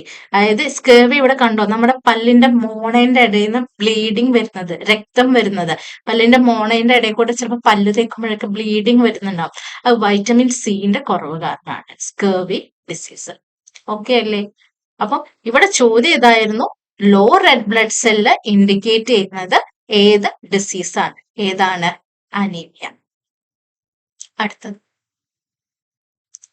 29ാമത്തെ ചോദ്യമാണ്, ഏത് type, which type of wave is a sound wave in air? ഒന്നുമില്ല, ചോദ്യം ഇതാണ്, സൗണ്ട്, നമ്മള് സൗണ്ട് വേവ് താഴെ തന്നതില് ഏത് ടൈപ്പാണ്? ലോഞ്ചിറ്റ്യൂഡിനൽ വേവ്സ് ആണ്. മറക്കരുത്, സൗണ്ട് വേവ് ഏത് ടൈപ്പാണ്? ലോഞ്ചിറ്റ്യൂഡിനൽ വേവ്സ് ആണ്. ഇതാണ് ലോഞ്ചിറ്റ്യൂഡിനൽ. കണ്ടോ, ഇവിടെ കുറേ കട്ടിക്കായിരിക്കും, പിന്നെ ഇവിടെ കുറച്ച് എന്തായിരിക്കും, ഒരു അധികം ഇല്ലാത്ത വേവ്സ്, പിന്നെ കുറെ കട്ടി, പിന്നെ കുറച്ചുള്ളത്, പിന്നെ കുറെ കട്ടി. അപ്പൊ ഈ കംപ്രസ്ഡ് ആയിട്ടുള്ള ഏരിയനെ കംപ്രഷൻ എന്ന് പറയും. ഇവിടെ വലിയ ഇതില്ലാത്ത ഏരിയനെ റാരിഫ്രാക്ഷൻ എന്നൊക്കെയാണ് പറയുന്നത്. അധികം ഡീറ്റെയിൽ നമുക്ക് വേണ്ട, ഇത്ര ആലോചിക്കുക. സൗണ്ട് വേവ് ഏത് ടൈപ്പ് വേവ് ആണ്? Longitudinal wave. മറക്കരുത്.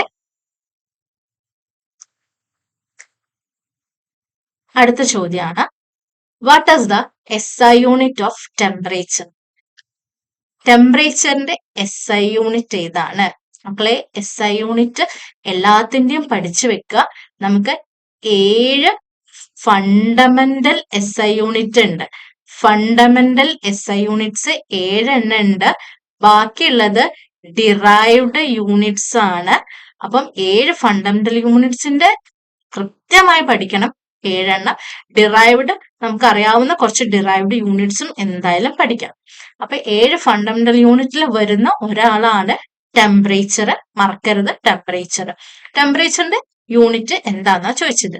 ഇതിൽ ഓപ്ഷൻ വാട്ട് ഉണ്ട്, കെൽവിൻ ഉണ്ട്, ന്യൂട്ടൺ ഉണ്ട്, ജൂൾ ഉണ്ട്. ഓപ്ഷൻ എ വാട്ട് എന്തിന്റെ യൂണിറ്റ് ആണ്? ഏതിന്റെ SI യൂണിറ്റാ? വാട്ട് പവറിന്റെ SI യൂണിറ്റ് ആണ്. പവറിന്റെ. ന്യൂട്ടൺ പിന്നെ ഒരുവിധം പേർക്കൊക്കെ അറിയാം എന്തിന്റെ യൂണിറ്റ് ആണ്? ഫോഴ്സിന്റെ യൂണിറ്റ് ആണ് ന്യൂട്ടൺ.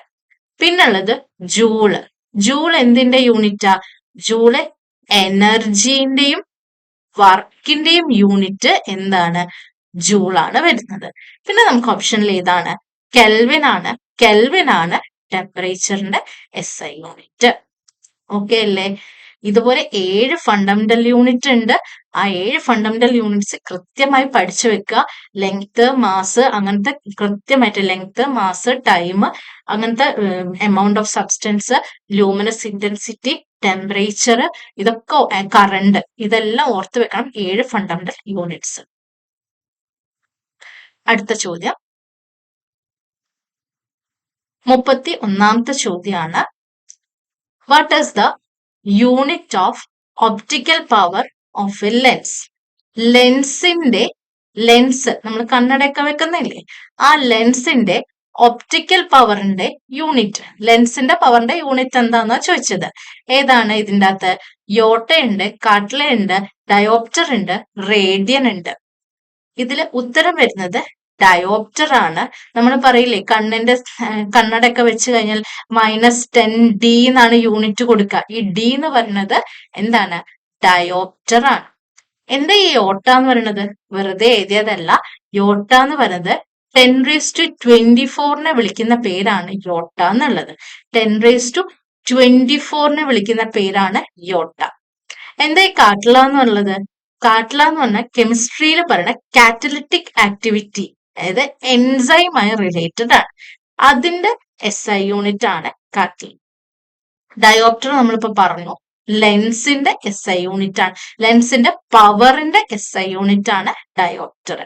റേഡിയൻ എന്ന് പറഞ്ഞു കഴിഞ്ഞാൽ നിങ്ങള് ഈ പണ്ട് +2 സയൻസ് പഠിച്ചവർക്ക് റേഡിയൻ ഒക്കെ പഠിക്കാനുണ്ടാവും. റേഡിയൻ എന്ന് പറയുന്നത് പ്ലെയിൻ ആംഗിളിന്റെ SI യൂണിറ്റ് ആണ് റേഡിയൻ.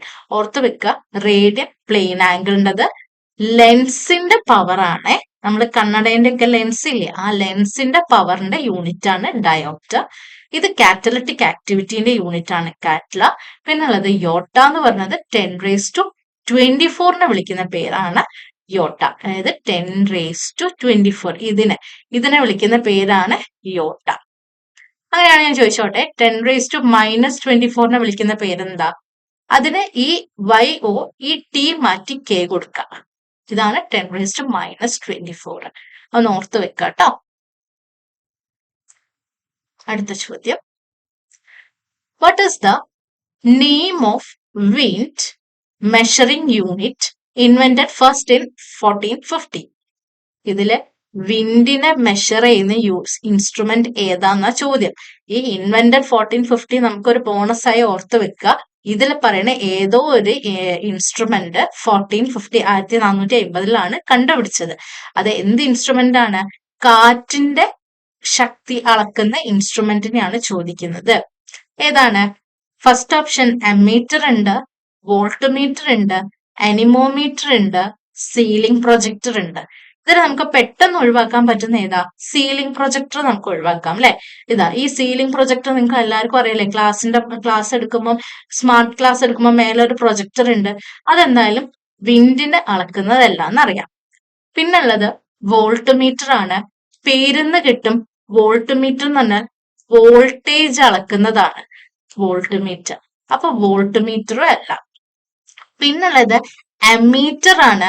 അമ്മീറ്ററ് കറണ്ട്, നമ്മുടെ ഇലക്ട്രിക് കറണ്ട് ഇല്ലേ, കറണ്ട് അളക്കുന്നതിനെയാണ് അമ്മീറ്റർ എന്ന് പറഞ്ഞത്. കറണ്ട് അളക്കുന്ന യൂണിറ്റ് ആണ്, കറണ്ട് അളക്കുന്ന ഇൻസ്ട്രുമെന്റ് ആണ് അമ്മീറ്റർ. പിന്നെ ഏതേ ഉള്ളൂ? അനിമോമീറ്റർ ആണ്. ഇവിടെ കൺഫ്യൂഷൻ ആയി പോവരുത്. അനിമോമീറ്റർ ആണ് വിൻഡിൻ്റെത് മെഷർ ചെയ്യുന്നത്. കാറ്റ് മെഷർ ചെയ്യുന്നത് ഏതാണ്? അനിമോമീറ്റർ ആണ്. അമ്മീറ്റർ ഏതാണ്? കറണ്ട് മെഷർ ചെയ്യുന്നതാണ് അമ്മീറ്റർ എന്ന് പറയുന്നത്. വോൾട്ട്മീറ്റർ ഏതാണ്? വോൾട്ടേജ്. സീലിംഗ് പ്രൊജക്ടർ അറിയാലോ, നമ്മൾ ക്ലാസ്സിലൊക്കെ ഉപയോഗിക്കുന്ന സീലിംഗ് പ്രൊജക്ടർ. അപ്പൊ അടുത്ത ക്വസ്റ്റ്യൻ നോക്കാം. 33. Which of the following is A poor conductor of electricity? Poor conductor, അതായത് താഴെ തന്നതില് ഇലക്ട്രിസിറ്റി കടത്തി വിടാത്തത് ഏതാന്നാ ചോദിച്ചത്.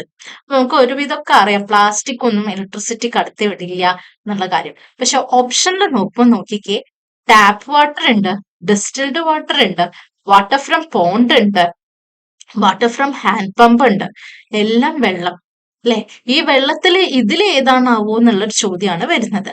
അപ്പൊ ടാപ്പ് വാട്ടറുടെ പ്രത്യേകത എന്ന് പറഞ്ഞത് വെള്ളത്തിന്റെ കൂടെ കുറച്ച് എന്തും കൂടി ഉണ്ടാവും, അയോൺസും കൂടി ഉണ്ടാവും, മിനറൽ അയോൺസും കൂടി ഉണ്ടാവും. എന്തില്? ടാപ്പ് വാട്ടറിൽ. പോണ്ടിൽ നോക്കുകയാണെങ്കിൽ, പോണ്ട് തന്നെ കുളത്തിൽ നോക്കുകയാണെങ്കിലും അതിലും കുറച്ച് അയോൺസ് ഉണ്ടാകും. അപ്പൊ നമുക്ക് ഇതിനെയും അയോൺസ് ഉണ്ടെങ്കിൽ നമുക്ക് അതിനെ പുവർ കണ്ടക്ടർ എന്ന് പറയാൻ പറ്റില്ല. അയോൺസ് ഒക്കെ ഉണ്ടെങ്കിൽ അത് എന്താണ്? ഗുഡ് കണ്ടക്ടർ ആയിരിക്കും. അയോൺസ് പ്രസന്റ് ആണെങ്കിൽ എന്താണ്? ഗുഡ് കണ്ടക്ടർ ആയിരിക്കും. Water from hand pump.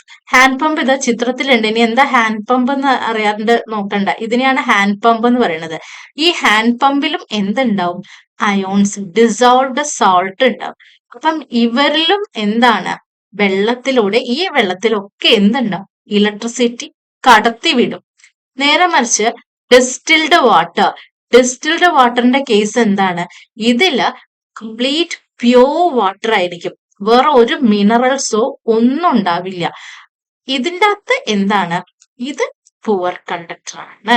ഇതിലൂടെ ഡിസ്റ്റിൽഡ് വാട്ടറിൽ കറണ്ട് കടത്തി വിട്ടാലും നമുക്ക് ഷോക്ക് അടിക്കില്ല. ബാക്കി ടാപ്പ് വാട്ടറിലോ, വാട്ടർ ഫ്രം പോണ്ടോ, ഹാൻഡ് പമ്പിലോ, ഇനി കുളത്തിലുള്ള വെള്ളമോ, കിണറിലെ വെള്ളമോ, അതിലൊക്കെ എന്തായിരിക്കും? മിനറൽ അയോൺസോ അല്ലെങ്കിൽ സോൾട്ടുകൾ പ്രസന്റ് ആയിരിക്കും. അപ്പൊ അതിലൂടെ നമുക്ക് തൊട്ട് കഴിഞ്ഞാൽ ഇലക്ട്രിസിറ്റി പോയിട്ടുണ്ടെങ്കിൽ നമുക്ക് ഷോക്ക് അടിക്കും. നേരെ വെച്ച് ഡിസ്റ്റിൽഡ് വാട്ടർ, ഹോസ്പിറ്റലിലൊക്കെ ഉപയോഗിക്കുന്ന ഡിസ്റ്റിൽഡ് വാട്ടർ ആണ്. ആ ഡിസ്റ്റിൽഡ് വാട്ടറിൽ എന്താണ്? നമുക്ക് ഒരിക്കലും ഷോക്ക് അടിക്കില്ല. ഇവിടെ ചിത്രത്തിൽ ലൈറ്റ് ബൾബ് തെളിയുന്നുണ്ട്, ബൾബ് തെളിയില്ല കേട്ടോ. പുവർ കണ്ടക്ടർ ആണ്. പുവർ കണ്ടക്ടർ, ബൾബ് തെളിയില്ല. ഓക്കെ അല്ലേ? അപ്പൊ 33ാമത്തെ ക്വസ്റ്റ്യൻ കഴിഞ്ഞു. ഇനി നമുക്ക് 35 ക്വസ്റ്റ്യൻ ആണ് വരുന്നത്. നമുക്ക് അടുത്ത ക്വസ്റ്റ്യൻ നോക്കാം. Which has the highest density? താഴെ തന്നതില് ഹയസ്റ്റ് ഡെൻസിറ്റി കൂടുതലുള്ളത് ആരാണ്? ചെറിയ ക്ലാസ് തൊട്ട് അറിയാവുന്ന കാര്യമായിരിക്കും അല്ലെ, ഡെൻസിറ്റി ഒക്കെ ഉള്ളത്. അപ്പം ഓപ്ഷനിൽ ഏതൊക്കെയാണ്? സോളിഡ് ഉണ്ട്, ലിക്വിഡ് ഉണ്ട്, പ്ലാസ്മ ഉണ്ട്, ഗ്യാസ് ഉണ്ട്. ഡെൻസിറ്റി എന്ന് പറഞ്ഞാൽ എന്താ? ഡെൻസിറ്റി എന്ന് പറഞ്ഞാൽ മാസ് ബൈ വോളിയം.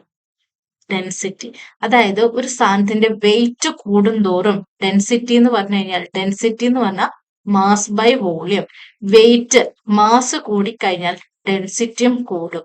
അപ്പൊ ഒന്ന് ആലോചിച്ച് നോക്ക്, കുറച്ച് വെള്ളം എടുത്ത് പിടിക്കുമ്പോഴാണോ, കുറച്ച് ഗ്യാസ് എടുത്ത് പിടിക്കുമ്പോഴാണോ, കുറച്ച് സോളിഡ് എടുത്ത് പിടിക്കുമ്പോഴാണോ, പ്ലാസ്മ എടുത്ത് പിടിക്കുമ്പോഴാണോ കൂടുതൽ മാസ് തോന്നുന്നത്, നമുക്ക് വെയിറ്റ് തോന്നുന്നത് ഏതെടുക്കുമ്പോഴാണ്?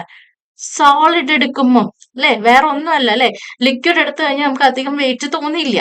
കുറേ അല്ല ഞാൻ പറഞ്ഞത്, കുറച്ച് ലിക്വിഡ് എടുക്കുമ്പോൾ നമുക്ക് അധികം തോന്നില്ല. ഗ്യാസ് നമുക്ക് ഫീലേ ചെയ്യില്ല അല്ലെ? പ്ലാസ്മയോ നമുക്ക് ഫീൽ ചെയ്യില്ല. ഇങ്ങനെയുള്ളൊരു കണ്ടീഷനെയാണ് പ്ലാസ്മ എന്ന് പറയുന്നത്. വളരെ ലോ ഡെൻസിറ്റി ആണ് പ്ലാസ്മയ്ക്കുള്ളത്. അപ്പൊ ഇതില് ഡെൻസിറ്റി കൂടുതൽ ആർക്കായിരിക്കും? സോളിഡിനായിരിക്കും. കാരണം എന്താണ്? ഈ സോളിഡിന്റെ അകത്ത് ഇപ്പൊ ഈ ഒരു കട്ട നോക്കിക്കേ, സോളിഡിന്റെ കട്ട, ഇതിന്റെ അകത്ത് പാർട്ടിക്കിൾസ് എല്ലാം ക്ലോസ്ലി ആയിട്ട് അടുത്തടുത്താ വെച്ചിരിക്കുന്നത്. അപ്പൊ അവർക്ക് നല്ല മാസ് ഉണ്ടാവും. നല്ല മാസ് ഉണ്ടെങ്കിൽ എന്തായിരിക്കും? നല്ല ഡെൻസിറ്റി ഉണ്ടാവും. ലിക്വിഡിൽ എന്താണ്? വിട്ടുവിട്ടാണ് നിൽക്കുന്നത് പാർട്ടിക്കിൾസ് അല്ലെ? കുറച്ച് വിട്ടുവിട്ട് നിൽക്കുമ്പം ഡെൻസിറ്റി ഒന്ന് കുറയും. അതിലും വിട്ടുവിട്ടാണ് എന്തിലുള്ളത്? ഗ്യാസിലുള്ളത്. അപ്പൊ അവിടെ വീണ്ടും ഡെൻസിറ്റി കുറയും. പിന്നെ പ്ലാസ്മ ആണെങ്കിൽ നല്ല വിട്ടിട്ടായിരിക്കും. അപ്പൊ എന്തായിരിക്കും? നല്ല ഡെൻസിറ്റി കുറവായിരിക്കും. അപ്പൊ ഡെൻസിറ്റി കൂടുതൽ ഏതായിരിക്കും? സോളിഡ് ആയിരിക്കും. നമുക്ക് ഈ ക്വസ്റ്റ്യൻ പേപ്പറിൽ ലാസ്റ്റ് ക്വസ്റ്റ്യൻ ആണ് സയൻസിൻ്റെത്. യൂണിറ്റിൽ തന്നെ ഉള്ള ക്വസ്റ്റ്യൻ ആണ്, ശ്രദ്ധിക്കാം. What is the SI unit of force? അപ്പം യൂണിറ്റ് എന്നുള്ള ഭാഗം ഇമ്പോർട്ടന്റ് ആണ്, അത് പഠിച്ചിട്ട് തന്നെ പോണം. ഫോഴ്സിന്റെ SI യൂണിറ്റ് എന്താണ്? വോൾട്ട് ആണോ, ജൂൾ ആണോ, ന്യൂട്ടൺ ആണോ, വാട്ട് ആണോ? വോൾട്ട് എന്തിന്റെ യൂണിറ്റാ? നമ്മുടെ പൊട്ടൻഷ്യൽ ഡിഫറൻസ് അല്ലെങ്കിൽ വോൾട്ടേജ് എന്ന് പറയും അല്ലെ? ഇലക്ട്രിക് പൊട്ടൻഷ്യൽ എന്താണ്? പൊട്ടൻഷ്യൽ ഡിഫറൻസിന്റെ വോൾട്ടേജിന്റെ യൂണിറ്റ് ആണ് വോൾട്ട്. പിന്നെ ഏതാ? ജൂള്. പറഞ്ഞേ, ജൂൾ എന്തിന്റെ യൂണിറ്റാ? എനർജി അല്ലെ? എനർജി അല്ലെങ്കിൽ നേരത്തെ ഞാൻ പറഞ്ഞിരുന്നു എനർജിയോ വർക്കിന്റെ യൂണിറ്റ് ആണ് ജൂള് വരുന്നത്. വാട്ട് എന്തിന്റെയാണ്? വാട്ട് പവറിന്റെ യൂണിറ്റ് ആണ്. വാട്ടർ എന്തിന്റെയാണ്? പവറിന്റെ യൂണിറ്റിനെയാണ് വാട്ട് എന്ന് പറയുന്നത്. പിന്നെ ഏതാ? ന്യൂട്ടൺ ആണ് എന്തിന്റെ യൂണിറ്റ്? ഫോഴ്സിന്റെ യൂണിറ്റ്. അപ്പം SI യൂണിറ്റ് ഓഫ് ഫോഴ്സ് എന്ന് പറഞ്ഞാൽ ഏതാണ്? ന്യൂട്ടൺ ആണ്. അപ്പൊ SI യൂണിറ്റുകൾ പഠിച്ചു വെക്കുക. ഫണ്ടമെന്റൽ യൂണിറ്റ്സ് 7 എണ്ണം ഉണ്ട്. 7 ഫണ്ടമെന്റൽ യൂണിറ്റ്സ് ഉണ്ട്. ലെങ്ത് ഉണ്ട്, മാസ് ഉണ്ട്, നിങ്ങൾക്ക് അറിയുന്ന തന്നെയായിരിക്കും. ടൈം, ലെങ്ത്തിന്റെ എന്താണ്? മീറ്റർ എന്നറിയാം അല്ലെ? ഇതിന്റെ കിലോഗ്രാം ആണ്. ടൈമിന്റെ സെക്കൻഡ് ആണ്. പിന്നെ നമ്മൾ ടെമ്പറേച്ചർ പറഞ്ഞു അല്ലെ? ടെമ്പറേച്ചറിന്റെ നേരത്തെ പറഞ്ഞു കെൽവിൻ ആന്ന് പറഞ്ഞു അല്ലെ? ഇതിപ്പോ എത്ര എണ്ണായി? 1, 2, 4, ഇനി 5, 6, 7. എമൗണ്ട് ഓഫ് സബ്സ്റ്റൻസ് ഉണ്ട്. എമൗണ്ട് ഓഫ് സബ്സ്റ്റൻസ് ഇത് 7 എണ്ണം കൃത്യമായി പഠിക്കട്ടെ. എമൗണ്ട് ഓഫ് സബ്സ്റ്റൻസ് എന്താണ്? മോളാണ്. പിന്നുള്ളത് നമ്മുടെ ലൂമിനസ് ഇന്റൻസിറ്റി. ലൂമിനസ് ഇന്റൻസിറ്റി ആണ്. ലൂമിനസ് ഇന്റൻസിറ്റിന്റെ യൂണിറ്റ് എന്താണ്? കാൻഡ്ലയാണ്. ലൂമിനസ് ഇന്റൻസിറ്റിന്റെ യൂണിറ്റ് കാൻഡ്ലയാണ്. പിന്നെ കറണ്ട് ആണ്. കറണ്ടിന്റെ യൂണിറ്റ് എന്താണ്? ഇലക്ട്രിക് കറണ്ടിന്റെ യൂണിറ്റ് SI യൂണിറ്റ് ആംപിയർ ആണ്. ഇത് കൃത്യമായി പഠിച്ചു വെക്കുക. ഇമ്പോർട്ടന്റ് ആണ് SI യൂണിറ്റ്. ഈ 7 ഫണ്ടമെന്റൽ ഡിറൈവ്ഡ് യൂണിറ്റ്സ് ഉണ്ട്. 7 ഫണ്ടമെന്റൽ യൂണിറ്റ്സ് ആണ്. ഇതിൽ നിന്നാണ് ഡിറൈവ്ഡ് യൂണിറ്റ്സ് വരുന്നത്. അതിൽ കുറച്ച് ഡിറൈവ്ഡ് യൂണിറ്റ്സും എന്തായാലും പഠിച്ചു വെക്കുക. ഓക്കെ അല്ലേ? അപ്പൊ 35 ക്വസ്റ്റ്യൻസ് ആണ്, നിർബന്ധമായി പഠിക്കുക. Hi everyone. Army GD 2026 5 model question papers നമ്മൾ ഫ്രീ ആയിട്ട് കൊടുക്കുന്നുണ്ട്. ആ 5 മോഡൽ ക്വസ്റ്റ്യൻ പേപ്പേഴ്സിന്റെയും വീഡിയോ ഡിസ്കഷൻസും ഫ്രീ ആണ്. ഓക്കെ, അപ്പൊ അതിൽ ഒന്നാമത്തെ ക്വസ്റ്റ്യൻ പേപ്പർ മാത്സ് പാർട്ടാണ് നമ്മളിപ്പോ ഡിസ്കസ് ചെയ്യാൻ പോകുന്നത്. ക്വസ്റ്റ്യൻ നമ്പർ 36 മുതൽ ക്വസ്റ്റ്യൻ നമ്പർ 50 വരെയുള്ള ക്വസ്റ്റ്യൻസിന്റെ വീഡിയോ ഡിസ്കഷൻ ആണ്. ഓക്കെ, അപ്പൊ എല്ലാവരും ശ്രദ്ധിച്ചിരുന്ന് കേൾക്കുക. മാത്സിൽ നമുക്ക് 15 ക്വസ്റ്റ്യൻസ് ആണ് സാധാരണഗതിയിൽ വരാറ്. അപ്പൊ അതിലുള്ള എല്ലാ ടോപ്പിക്സ് എന്നുള്ള ക്വസ്റ്റ്യൻസ് ഇൻക്ലൂഡ് ആയിട്ടുള്ള മോഡൽ ക്വസ്റ്റ്യൻ പേപ്പറാണ്. അപ്പൊ ഇതൊക്കെ ഡിസ്കസ് ചെയ്യുന്ന സമയത്ത് നിങ്ങൾ കൈയോടെ ചെയ്തു പോകും കേട്ടോ. ക്വസ്റ്റ്യൻ പേപ്പേഴ്സ് നമ്മൾ ഡിസ്കസ് ചെയ്യുമ്പോൾ യൂട്യൂബ് കാണുന്ന സമയത്ത് നിങ്ങൾക്ക് പോസ് ചെയ്യാം. ഓക്കെ, റെക്കോർഡഡ് വീഡിയോസ് ആണ്, നിങ്ങൾക്ക് ഫ്രീ ആണ്. എന്നിരുന്നാലും എല്ലാ ക്വസ്റ്റ്യൻസും നിങ്ങൾ തന്നെ ഒന്ന് ചെയ്ത് നോക്കണം. അതിനോടനുബന്ധിച്ചുള്ള ക്വസ്റ്റ്യൻസ് ഒക്കെ ഒരു ടോപ്പിക്കിന് ഒരു ക്വസ്റ്റ്യൻ ആയിരിക്കും മിക്കവാറും ക്വസ്റ്റ്യൻ പേപ്പറിൽ ഉണ്ടാവും. 1-2 ക്വസ്റ്റ്യൻസ് ആയിരിക്കും ഉണ്ടാവുക. പക്ഷെ നമ്മൾ എന്ത് ചെയ്യണം? അതിന്റെ കൂടെ തന്നെ എന്താണ് അതിനോട് ചേർന്ന് നിൽക്കുന്ന ക്വസ്റ്റ്യൻ അല്ലെങ്കിൽ ആ ടോപ്പിക്കിന് അതിനോടനുബന്ധിച്ചുള്ള ക്വസ്റ്റ്യൻസും കൂടെ നമ്മൾ പ്രാക്ടീസ് ചെയ്യണം. അപ്പൊ നമുക്ക് ക്വസ്റ്റ്യൻ പേപ്പറിലോട്ട് കിടക്കാം. ഒന്നാമത്തെ ക്വസ്റ്റ്യൻ കേട്ടോ, ക്വസ്റ്റ്യൻ നമ്പർ 36, മാത്സിലെ first question. A canteen requires 28 dozens of bananas for a week. ഒരു ക്യാൻറ്റീനിന് 28 ഡസൻ ബനാനാസ് വേണം. എപ്പോ? ഒരു വീക്കിന് കേട്ടോ, ഒരു ആഴ്ചക്ക് 28 ഡസൻ ബനാനാസ് വേണം. How many bananas will it require four 49 days? 49 ദിവസത്തേക്ക് എത്ര ബനാനാസ് വേണ്ടിവരും എന്നാണ് ചോദ്യം. ഓക്കെ, ഒരാഴ്ചത്തെ കണക്കാണ് ഇവിടെ തന്നിട്ടുള്ളത്. ഒരാഴ്ചക്ക് അല്ലെ, വീക്ക് എന്ന് പറഞ്ഞ ഒരാഴ്ചയാണ്. ആഴ്ചക്ക് എത്ര ഡസൻ വേണം? 28 ഡസൻ വേണം. സോ 28 ഡസൻ ആണ് ഒരാഴ്ചക്ക് വേണ്ടത്. എന്നിട്ട് ചോദിക്കണം എന്താ? 49 ദിവസത്തേക്ക് എത്ര വേണം? അപ്പൊ നമ്മൾ ഈ 49 ദിവസത്തിനെ ആഴ്ചയിലേക്ക് മാറ്റണം ആദ്യം കേട്ടോ. അപ്പൊ 49 ഡേയ്സ് എന്ന് പറഞ്ഞാൽ നമുക്കറിയാം ഒരാഴ്ചയിൽ 7 ദിവസമാണുള്ളത്. അപ്പൊ 49 ദിവസം എന്ന് പറഞ്ഞു കഴിഞ്ഞാൽ 49/7 എത്രയായിരിക്കും? 7 വീക്സ് ആയിരിക്കും ഉണ്ടാവുക. ഓക്കെ, ഈ ദിവസത്തിന് ആദ്യം ഞാൻ ആഴ്ചയിലേക്ക് ആക്കി. ആഴ്ചയുടെ കണക്കാണ് ഇവിടെ. ആഴ്ചയിലുള്ള എത്ര ഡസൻ ബനാനാസ് വേണമെന്നാണ് പറയുന്നത്. എത്ര? 7 വീക്കാണ്. ഇനി 28 ഡസൻ ബനാനാസ് എന്നാണ് പറയുന്നത്. പക്ഷെ ആൻസറിൽ എന്താ പറഞ്ഞിരിക്കുന്നത്? എത്ര ബനാനാസ്, എത്ര ഡസൻ വേണമെന്നല്ല ചോദിച്ചിരിക്കുന്നത്. ഓക്കെ, അപ്പൊ 28 ഡസൻ എന്ന് പറഞ്ഞു കഴിഞ്ഞാൽ ഒരു ഡസനിൽ നമുക്കറിയാം 12 ആണ് വരിക. അപ്പൊ 28 ഡസൻ എന്ന് പറഞ്ഞാൽ 28 ഇൻറ്റു 12, 2 ഇൻറ്റു 8 6, ബാലൻസ് 1, 2 ഇൻറ്റു 2 എത്ര? 4, 5, 26, 3, 3. അപ്പൊ ഒരാഴ്ചക്ക് ശരിക്കും വേണ്ടത് 336 ബനാനാസ് ആണ് കേട്ടോ. ഡസന്റെ കണക്കിൽ 28 ഡസൻ എന്ന് പറഞ്ഞ് നമ്മൾ അതിനെ എണ്ണത്തിലേക്ക് ആക്കി. എത്രയാണ്? ഒരാഴ്ചക്ക് വേണ്ടത് 336 എന്താണ്? ബനാനാസ് ആണ്. എത്ര ആഴ്ചയുണ്ട്? ഒരു ദിവസത്തിൽ 49 ദിവസം എന്നാ പറഞ്ഞിരിക്കുന്നത്. അത് ഒരു 49 ദിവസം എന്ന് പറഞ്ഞാൽ എത്രയായിരിക്കും? 7 ആഴ്ചയാണ് അല്ലെ. അപ്പൊ 7 ആഴ്ച. അപ്പൊ നമുക്ക് എത്രയാണ്? ഈ 7 ഇൻറ്റു 336 ചെയ്ത് കഴിഞ്ഞാൽ നമുക്ക് ഉത്തരം കിട്ടും. 336 ആണ് എന്താണ്? ഒരാഴ്ചക്ക് വേണ്ട ബനാനാസ്. എത്ര എണ്ണം വേണം? എത്ര ആഴ്ചയുണ്ട്? 49 ദിവസം എന്ന് പറയുമ്പോൾ 7 ആഴ്ചയാണ് അല്ലെ. അപ്പൊ ഇൻറ്റു 7 ചെയ്യാം. Into 7, 7 into 6 2, balance 4, 7 into 3 21. Okay, 21ഉം 4ഉം 25, ബാലൻസ് 2 ആയിരിക്കും വരിക. 7 ഇൻറ്റു 3 എത്രയാ? 21, 21ഉം 2ഉം 23. സോ നമുക്ക് കിട്ടുന്ന ഉത്തരം എന്തായിരിക്കും? 2, 3, 5, 2. അതിനാണ് ആൻസർ കീ ഇവിടെ തന്നിട്ടുണ്ട്. ആൻസർ ബി ആണെന്നുള്ളത്. നമ്മൾ ചെയ്യുന്ന ക്വസ്റ്റ്യൻ പേപ്പേഴ്സിലും ആൻസർ കീ ഉണ്ടാവും. പക്ഷെ ഈ പാർട്ട്, നമ്മുടെ ഡിസ്കഷൻ പാർട്ട്, അത് എങ്ങനെ വന്നു, നമുക്ക് എന്താണ് ഉത്തരം എങ്ങനെ എത്തി എന്നുള്ളത് മനസ്സിലാക്കാൻ വേണ്ടിയാണ് നമ്മുടെ വീഡിയോ ഡിസ്കഷൻസ് ഉള്ളത്. ഓക്കെ, ഇപ്പൊ 36ാമത്തെ ക്വസ്റ്റ്യൻ കഴിഞ്ഞു. ഇനി അടുത്ത ക്വസ്റ്റ്യൻ ആണോ, 37. Find the difference in simple interest four 2 years and 3 years on a sum of 2100 at 8% per annum. Simple interest ആണ്. സിമ്പിൾ ഇൻട്രസ്റ്റിൽ എത്ര വ്യത്യാസം വരുന്നു എന്നാണ് ചോദ്യം.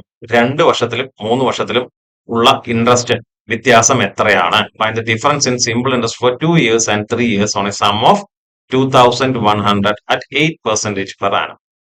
നമുക്കറിയാം സിമ്പിൾ ഇൻട്രസ്റ്റ് ആണെന്നുണ്ടെങ്കിൽ ഓരോ വർഷവും ഇവിടെ എത്ര പലിശ എത്രയാ പറയുന്നത്? 8% പലിശ എന്നാണ് പറയുന്നത് അല്ലെ. എത്രയാണ്? 8% പലിശ എന്നാണ് പറയുന്നത്. എമൗണ്ട് എത്രയാണ്? 2100. നമുക്ക് എളുപ്പത്തിൽ ചെയ്യണമെന്നുണ്ടെങ്കിൽ സിമ്പിൾ ഇൻട്രസ്റ്റിന്റെ ഫോർമുല ഉപയോഗിക്കാതെ നമുക്ക് ചെയ്യാം അല്ലെ. എല്ലാ വർഷവും എന്തായിരിക്കും? 8% വെച്ചിട്ടായിരിക്കും പലിശ കൂടുക. അപ്പൊ 2100ന്റെ 8% കണ്ടാൽ മതി. 2100ന്റെ 8% കാണണമെങ്കിൽ എന്ത് ചെയ്യണം? 2100 ഇൻറ്റു 8/100 ചെയ്യാം. 0, 0, 2, 0 കട്ടായി. 21 ഇൻറ്റു 8, 21 ഇൻറ്റു 8 അല്ലെ. 21 ഇൻറ്റു 8 ചെയ്യുമ്പോൾ എത്രയായിരിക്കും? 8 ഇൻറ്റു 1 8, 8 ഇൻറ്റു 2 168. അപ്പൊ ഓരോ വർഷവും കൂടുന്ന എത്രയാണ്? 168 വെച്ചിട്ടായിരിക്കും കൂടുന്നുണ്ടാവുക സിമ്പിൾ ഇൻട്രസ്റ്റിൽ അല്ലെ.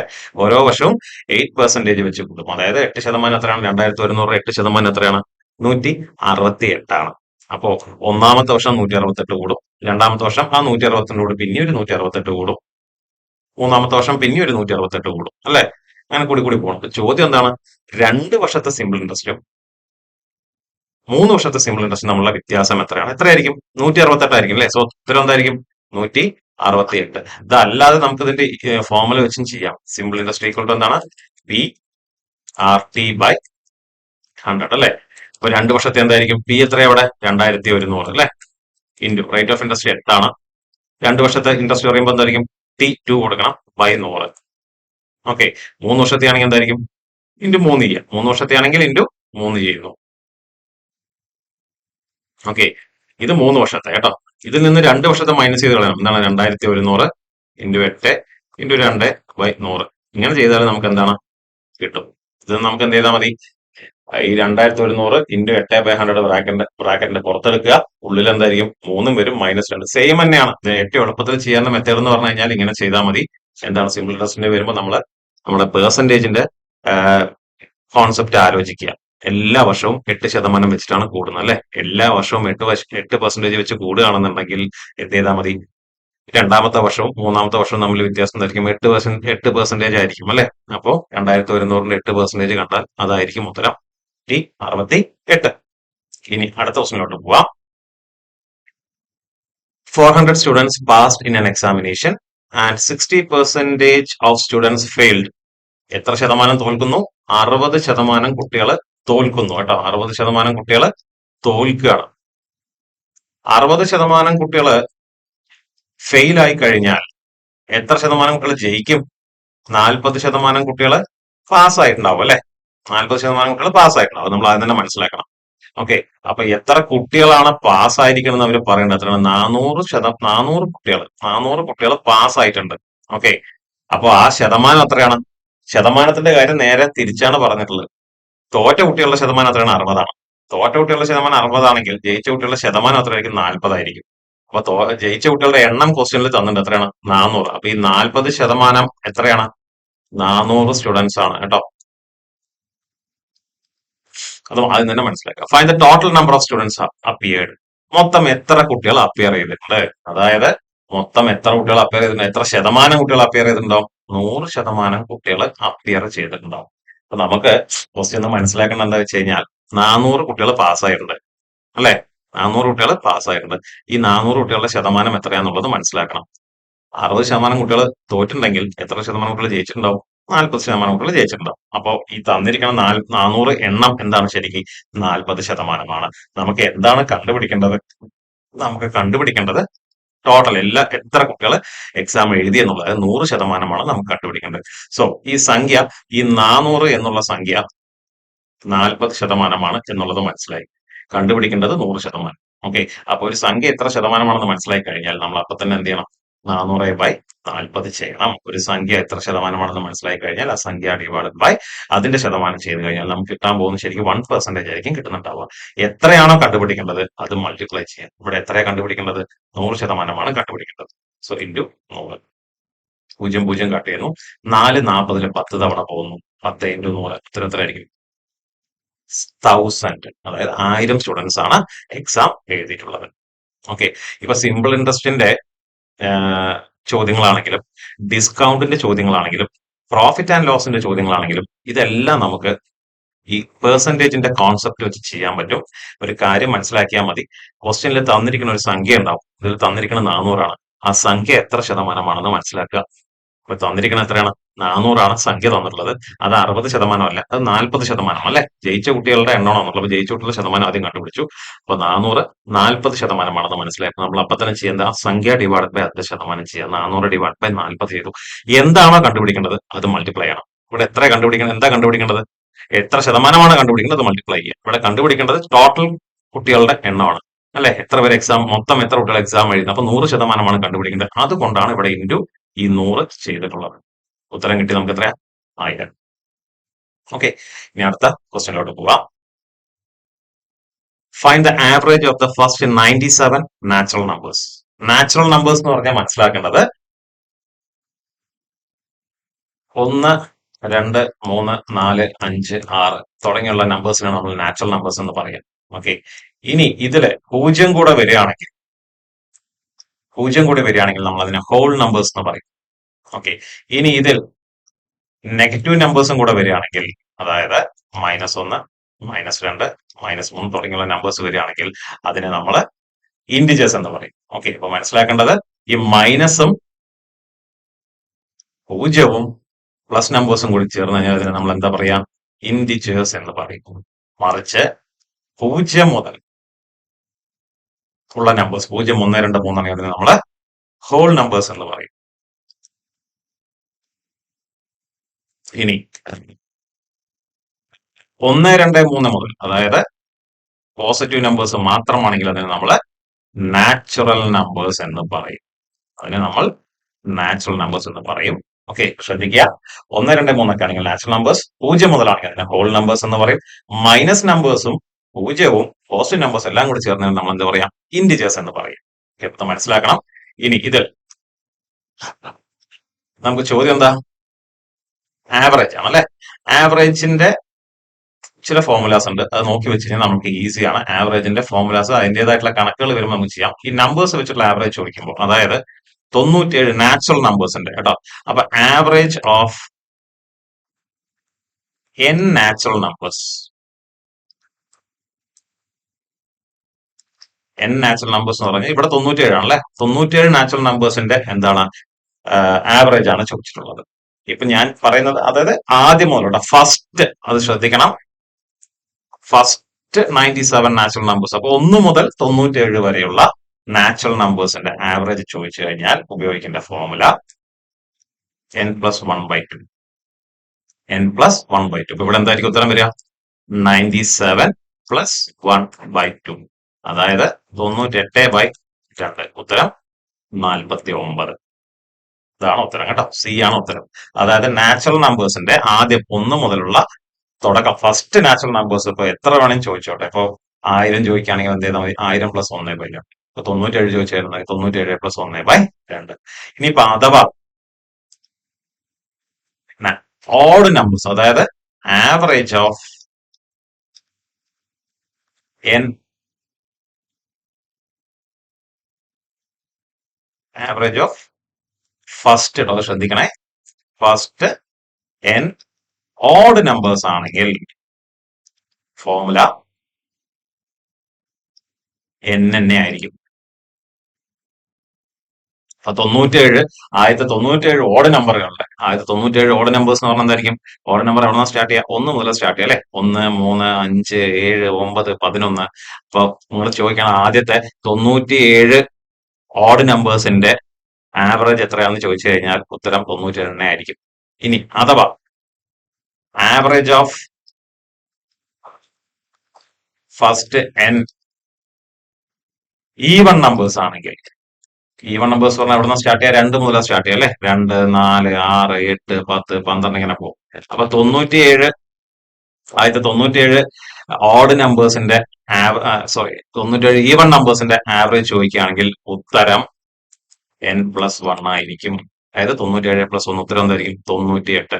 അപ്പൊ ശ്രദ്ധിക്കേണ്ട ഒരു കാര്യമാണ്, ആദ്യത്തെ വെറും നാച്ചുറൽ നമ്പേഴ്സിന്റെ ആവറേജ് ചോദിക്കുകയാണെങ്കിൽ, ആദ്യത്തെ ഫസ്റ്റ് ഇത്ര നാച്ചുറൽ നമ്പേഴ്സിന്റെ ആവറേജ് ചോദിക്കുകയാണെങ്കിൽ, ഇപ്പൊ 97 ആവറേജ് നമ്പേഴ്സ് ചോദിക്കുകയാണെങ്കിൽ നമ്മൾ എന്ത് ചെയ്യണം, 97 നാച്ചുറൽ നമ്പേഴ്സിന്റെ ആവറേജ് ചോദിക്കുകയാണെങ്കിൽ n+1/2. ഇപ്പൊ 97 + 1/2 നമുക്ക് ഉത്തരം എത്ര കിട്ടി, 98/2, 49 ആണ് ഉത്തരം കിട്ടുന്നത്. ഇനി ഓഡ് നമ്പേഴ്സിന്റെ 97 ഓഡ് നമ്പേഴ്സിന്റെ ഫസ്റ്റ് ഓഡ് നമ്പേഴ്സിന് ചോദിക്കുന്നത് ഉത്തരം 97 തന്നെ ആയിരിക്കും. വേറെ ഒന്നും നിങ്ങൾ ചിന്തിക്കേണ്ട കാര്യമില്ല. ഇനിയിപ്പോ ഈവൺ നമ്പേഴ്സിന്റെ ചോദിക്കുകയാണെങ്കിൽ 97 ഈവൺ നമ്പേഴ്സിന്റെ ആദ്യം മുതലുള്ള 2, 4, 6 മുതൽ ആദ്യം മുതലുള്ള ഈവൺ നമ്പേഴ്സിന്റെ ആവറേജ് ചോദിക്കുകയാണെങ്കിൽ, 97 ഈവൺ നമ്പേഴ്സിന്റെ ചോദിക്കുകയാണെങ്കിൽ ഉത്തരം എന്തായിരിക്കും, 97 + 1 എന്തായിരിക്കും, 98 ആയിരിക്കും നമുക്ക് ഉത്തരം വരിക. മനസ്സിലായി എന്ന് വിചാരിക്കുന്നു. അടുത്ത ക്വസ്റ്റിനോട്ട് പോകാം. If a is to b is to equal to 5 is to 6 and b is to c equal to 9 is to 5, a is to c എത്ര എന്നാണ് ചോദ്യം. അതായത് a is to b തന്നിട്ട് എത്രയാണ്, 5 is to 6. അതേപോലെ b is to c തന്നിട്ട് എത്രയാ, b is to c 9 is to 15 കേട്ടോ. b is to c എത്രയാണ്, 9 is to 15. ഇതിൽ നമുക്ക് കണ്ടുപിടിക്കേണ്ട എന്താണ്, a is to c ആണ് നമ്മൾക്ക് കണ്ടുപിടിക്കേണ്ടത്. ഇതിൽ നമുക്ക്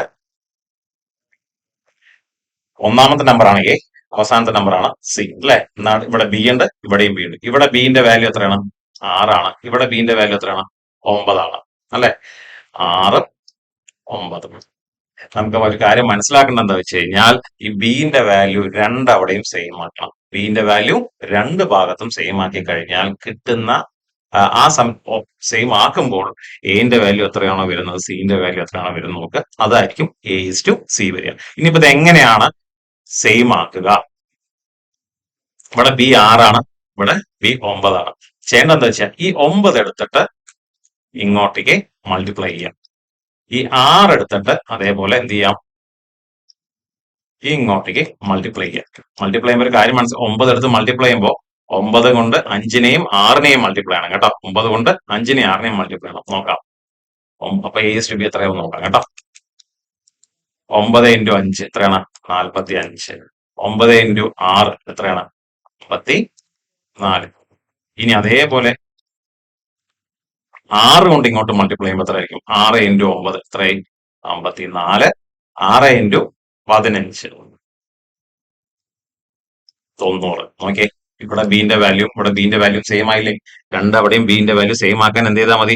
ഇപ്പുറത്തുള്ള രണ്ടാമത്തെ റേഷ്യോ ഉള്ള ബിന്റെ വാല്യൂ എടുത്തിട്ട് ഒന്നാമത്തെ റേഷ്യോ മൾട്ടിപ്ലൈ ചെയ്യുക.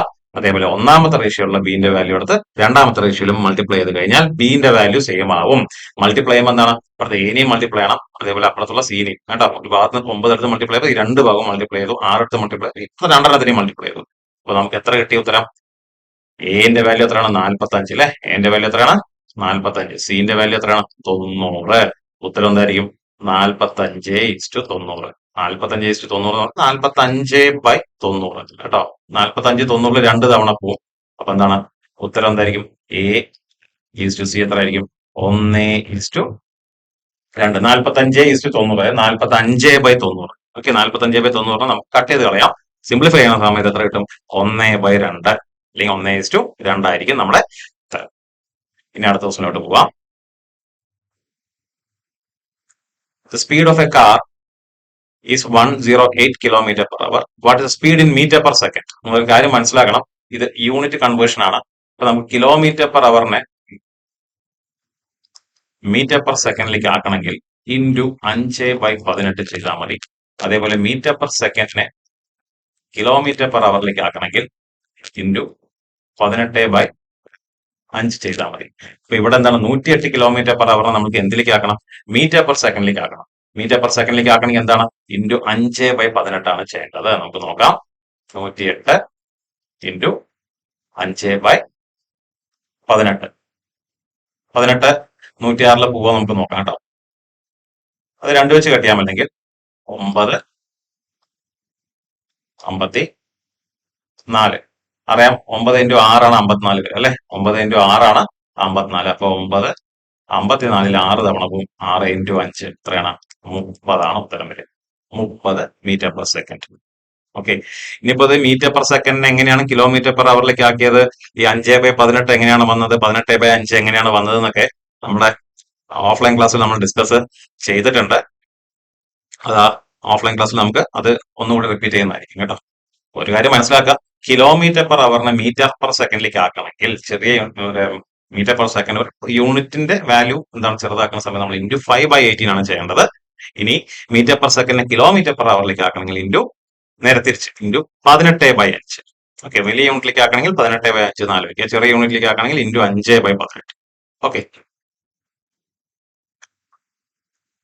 Find 12.5% of 108. 1208ന്റെ 12.5% കണ്ടുപിടിക്കാനാണ് പറയുന്നത്. അപ്പോൾ നമുക്ക് മനസ്സിലാക്കേണ്ടത് ഇവിടെ തന്നിരിക്കുന്ന സംഖ്യ 1208 ആണ്. ഈ 1208 100% അല്ലെ? തന്നിരിക്കുന്ന ശത്ത് 100% ആണ്. എന്താണ് കണ്ടുപിടിക്കേണ്ടത്? നമുക്ക് കണ്ടുപിടിക്കേണ്ടത് 12.5% എത്ര എന്നുള്ളതാണ് കണ്ടുപിടിക്കേണ്ടത്. നമ്മൾ കാര്യം മനസ്സിലാക്കേണ്ടത്, ഇതിൽ സംഖ്യ 1208 100% ആയത് കാരണം ബൈ 100 ചെയ്യുന്നു ഇൻറ്റു 12.5 ചെയ്താൽ മതി. ഒരു സംഖ്യയുടെ എത്ര ശതമാനം കണ്ടുപിടിക്കാൻ പറ്റില്ല. ചിലവിടെ ഇങ്ങനെ ചെയ്യും, ഇൻറ്റു 12.5 ഡിവൈഡ്. രണ്ടും സെയിം തന്നെയാണ് കേട്ടോ. അപ്പൊ തന്നിരിക്കുന്ന സംഖ്യ എത്രയാണെന്ന് മനസ്സിലാക്കുക. കാരണം ഈ ഈസി ആയിട്ടുള്ള സാധനങ്ങളൊക്കെ നമ്മൾ സ്കൂളിൽ ചെയ്ത പോലെ നമുക്ക് ഇങ്ങനെ ചെയ്തു പോവാം. കുറച്ചുകൂടെ കോംപ്ലിക്കേറ്റഡ് ക്വസ്റ്റ്യൻസ് വരുന്ന സമയത്ത് ഒരു സംഖ്യ ക്വസ്റ്റ്യനിൽ തന്നിട്ടുണ്ടെങ്കിൽ അത് എത്ര ശതമാനമാണെന്ന് ആദ്യം മനസ്സിലാക്കണം. ഇവിടെ 1208 100% മനസ്സിലാക്കുക. എന്താണ് കണ്ടുപിടിക്കേണ്ടത്? 12.5% കണ്ടുപിടിക്കേണ്ടത്. ഓക്കെ, അപ്പൊ നമുക്ക് ചെയ്യാം. ഒരു കാര്യം മനസ്സിലാക്കേണ്ടത്, കട്ട് ചെയ്യുമ്പോഴേ നമുക്കറിയാം 25 100 പോകും അല്ലെ? 25 100 4 തവണ. 25ന്റെ പകുതിയാണ് 12.5. 25ന്റെ പകുതിയാണ് 12.5. അങ്ങനെയാണെന്നുണ്ടെങ്കിൽ 25 4 തവണ പോകുമെങ്കിൽ 25ന്റെ പകുതിയായിട്ടുള്ള 12.5 8 തവണ പോകും കേട്ടോ. അപ്പൊ 12.5 നമുക്ക് 100 എത്ര തവണ പോകും? 8 തവണ പോകും. സോ ആൻസർ എന്തായിരിക്കും? 1208 ഡിവൈഡഡ് ബൈ 8. 1 4 40 5 തവണ പോവും. 8 1 തവണ പോവും. ഉത്തരം എന്തായിരിക്കും? 150. ഇപ്പൊ കട്ട് ചെയ്യുമ്പോൾ കളയുമ്പോൾ നമ്മൾ ആലോചിക്കണം. 100 ഡിവൈഡഡ് ബൈ 25 ചെയ്താൽ നമുക്ക് 4 വരിക. 100 ഡിവൈഡ് ബൈ 12 ചെയ്ത് കഴിഞ്ഞാൽ നമുക്ക് 8 വരും. അതായത് അതാണ് ഈ 100ഉം 12 നമ്മൾ കട്ട് ചെയ്തപ്പോൾ 8 താഴേക്ക് വന്നു കേട്ടോ. അതേപോലെ 100 ഡിവൈഡഡ് ബൈ 6.25 നമുക്ക് 16 വരും. ഇതൊക്കെ നമ്മളൊന്ന് പഠിച്ചു വെക്കണം. പെട്ടെന്ന് നമുക്ക് കണക്കുകൾ ചെയ്തു പോകാൻ ഉപയോഗപ്പെടും. 151 ആൻസർ. അടുത്ത ക്വസ്റ്റിനോട്ട് പോവാം. Find the simple interest for 4 years on a principal amount of rupees 600 at a 5% annual interest rate. Okay. നേരിട്ടുള്ള ക്വസ്റ്റ്യൻ ആണ്. സിമ്പിൾ ഇൻട്രസ്റ്റിന്റെ ക്വസ്റ്റ്യൻ ആണ്. സിമ്പിൾ ഇൻട്രസ്റ്റ് കണ്ടുപിടിക്കാനാണ് പറയുന്നത്. എത്ര വർഷത്തേക്കാ? 4 വർഷത്തേക്കാണ് കണ്ടുപിടിക്കാൻ പറയുന്നത്. പ്രിൻസിപ്പൽ എമൗണ്ട് തന്നുണ്ട് 600. പലിശ തന്നുണ്ട് എത്രയാണ്? 5% പലിശ. ഇപ്പൊ നമുക്ക് സിമ്പിൾ ഇൻട്രസ്റ്റിന്റെ ഫോർമുല അറിയാം. Simple interest equal to PRT500. അതിൽ പി എത്രയാണ്? 600 കേട്ടോ. 6 എന്ന് പറഞ്ഞ റേറ്റ് ഓഫ് ഇൻട്രസ്റ്റ് ആണ്. 5 തന്നിട്ടുണ്ട് അല്ലെ, 5%. എത്ര വർഷത്തേക്കാണ്? 4 വർഷത്തേക്ക്. Divided by 100. 0 കട്ട് ചെയ്യുന്നു. 6 × 5 30, 30 × 4 120 ആൻസർ വരുന്നത്. 120. ഇത് അല്ലെങ്കിൽ നമുക്ക് സിമ്പിൾ ആയിട്ട് ചെയ്യാൻ പറ്റും. ഇങ്ങനെ മനസ്സിൽ ചെയ്യണമെന്നുണ്ടെങ്കിൽ ഒരു കാര്യം ആലോചിച്ചാൽ മതി. 5% ഇൻട്രസ്റ്റ് വരുന്നത് അല്ലെ. അപ്പൊ 600ന്റെ 5% നമ്മൾ മനസ്സിൽ എങ്ങനെ കണ്ടുപിടിക്കുക? 600ന്റെ 5% നമ്മൾ മനസ്സിൽ കണ്ടുപിടിക്കണം. ഒരു വർഷത്തെ പലിശ. 600ന്റെ 10% 60. 600ന്റെ 10% നമുക്കറിയാം എത്ര വരിക? 60. അങ്ങനെയാണെങ്കിൽ 600ന്റെ 5% എത്രയായിരിക്കും? മനസ്സിൽ ചെയ്താൽ മതി. എത്ര ആയിരിക്കും? 30 ആയിരിക്കും അല്ലെ. 600ന്റെ 10% 60 ആണെങ്കിൽ 600ന്റെ 5% എത്രയായിരിക്കും? 30 ആയിരിക്കും. അപ്പോ ഒരു വർഷത്തെ പലിശ എത്രയാണ്? 30. ഒരു വർഷത്തെ പലിശ 30 ആണെന്നുണ്ടെങ്കിൽ 4 വർഷത്തേക്ക് എത്രയായിരിക്കും? 30 × 4. 30 × 4 എത്രയായിരിക്കും? 120. ഇങ്ങനത്തെ കണക്കുകളൊക്കെ നമുക്ക് മനസ്സിൽ ചെയ്ത് പോവാം. ഫോർമുലയൊന്നും ഉപയോഗിക്കേണ്ട കാര്യമില്ല. 10% ആദ്യം കണ്ടുപിടിക്കുക. തന്നിരിക്കുന്ന സംഖ്യയുടെ 10% ഈസി ആയിട്ട് കണ്ടുപിടിക്കാൻ പറ്റുമെങ്കിൽ, ഇപ്പൊ 600 10% നമുക്ക് ഈസി ആയിട്ട് കണ്ടുപിടിക്കാൻ 60 എന്നുള്ളൂ അല്ലെ. 10% 60 എന്നുണ്ടെങ്കിൽ അതിന്റെ പകുതി ആയിരിക്കും 5%. അതായത് 30 ആയിരിക്കും 5%. എത്ര വർഷത്തേക്കാ? 4 വർഷത്തേക്ക്. അപ്പൊ 30 × 4 120 ആൻസർ. ഓക്കെ, അത് മനസ്സിൽ ചെയ്യാൻ പറ്റുമെങ്കിൽ ചെയ്യാം, അല്ലെങ്കിൽ ഫോർമുല ഉപയോഗിച്ച് നമുക്ക് ചെയ്യാം. അടുത്ത ക്വസ്റ്റ്യൻ. ഫൈൻഡ് 30% ഓഫ് 1500 + 600 അല്ലെ. ഇത് നമുക്ക് മനസ്സിൽ ചെയ്യാം കേട്ടോ. നോക്കിയോളൂ. 1500 + 600 എത്രയാണ്? 2100 ആണ് എന്ത് സംഖ്യ. ഈ മൊത്തം സംഖ്യ എത്ര വരുന്നുണ്ട്? 2100 വരുന്നു. 2100ന്റെ 30% കണ്ടുപിടിക്കാൻ പറയുന്നത്. 2100ന്റെ 10% എത്രയായിരിക്കും? 2100ന്റെ 10% 2100ന്റെ 10% എത്രയായിരിക്കും? 210 ആണ് വരിക അല്ലെ. 10% 210 ആണെങ്കിൽ 30% എത്രയായിരിക്കും? 210 × 3 ചെയ്താൽ പോരെ? 0, 3, 6. 630 ആയിരിക്കും ആൻസർ വരെ. ഓക്കെ, അപ്പൊ 10% കണ്ടുപിടിക്കാൻ നിങ്ങൾക്ക് ഈസി ആയിട്ട് പറ്റുമെങ്കിൽ നിങ്ങൾ ആദ്യം അത് കണ്ടുപിടിക്കുക. ഓക്കെ, അത് കണ്ടുപിടിച്ചതിന് ശേഷം നിങ്ങൾ എന്ത് ചെയ്യാം? ഇപ്പൊ 30% കണ്ടുപിടിക്കണം, × 3 ചെയ്താൽ മതി. അല്ലെങ്കിൽ സാധാരണ എങ്ങനെ നമ്മൾ ചെയ്യാം? 2100 ഡിവൈഡഡ് ബൈ 100 × 30 ഇങ്ങനെയും ചെയ്യാറുണ്ട് കുട്ടികൾ. അല്ലെങ്കിൽ 2100 × 30/100 ഇങ്ങനെയും ചെയ്യാറുണ്ട്. 0, 0, 0, 21 × 30. ഓക്കെ, 21 × 30 എത്ര വരും? 630. ഇതും സെയിം തന്നെയാണ് കേട്ടോ. ഇങ്ങനെ ചെയ്താലും നമുക്ക് എന്തെങ്കിലും 630. മനസ്സിൽ ചെയ്യാൻ പറ്റുന്ന കാര്യങ്ങളൊക്കെ മനസ്സിൽ ചെയ്ത് പോവുക. കാരണം നമുക്ക് സ്റ്റെപ്സിനൊന്നും മാർക്കില്ല. ഓപ്ഷൻസ് ആൻസർ ചെയ്താൽ നിങ്ങൾക്ക് മാർക്ക് കിട്ടും.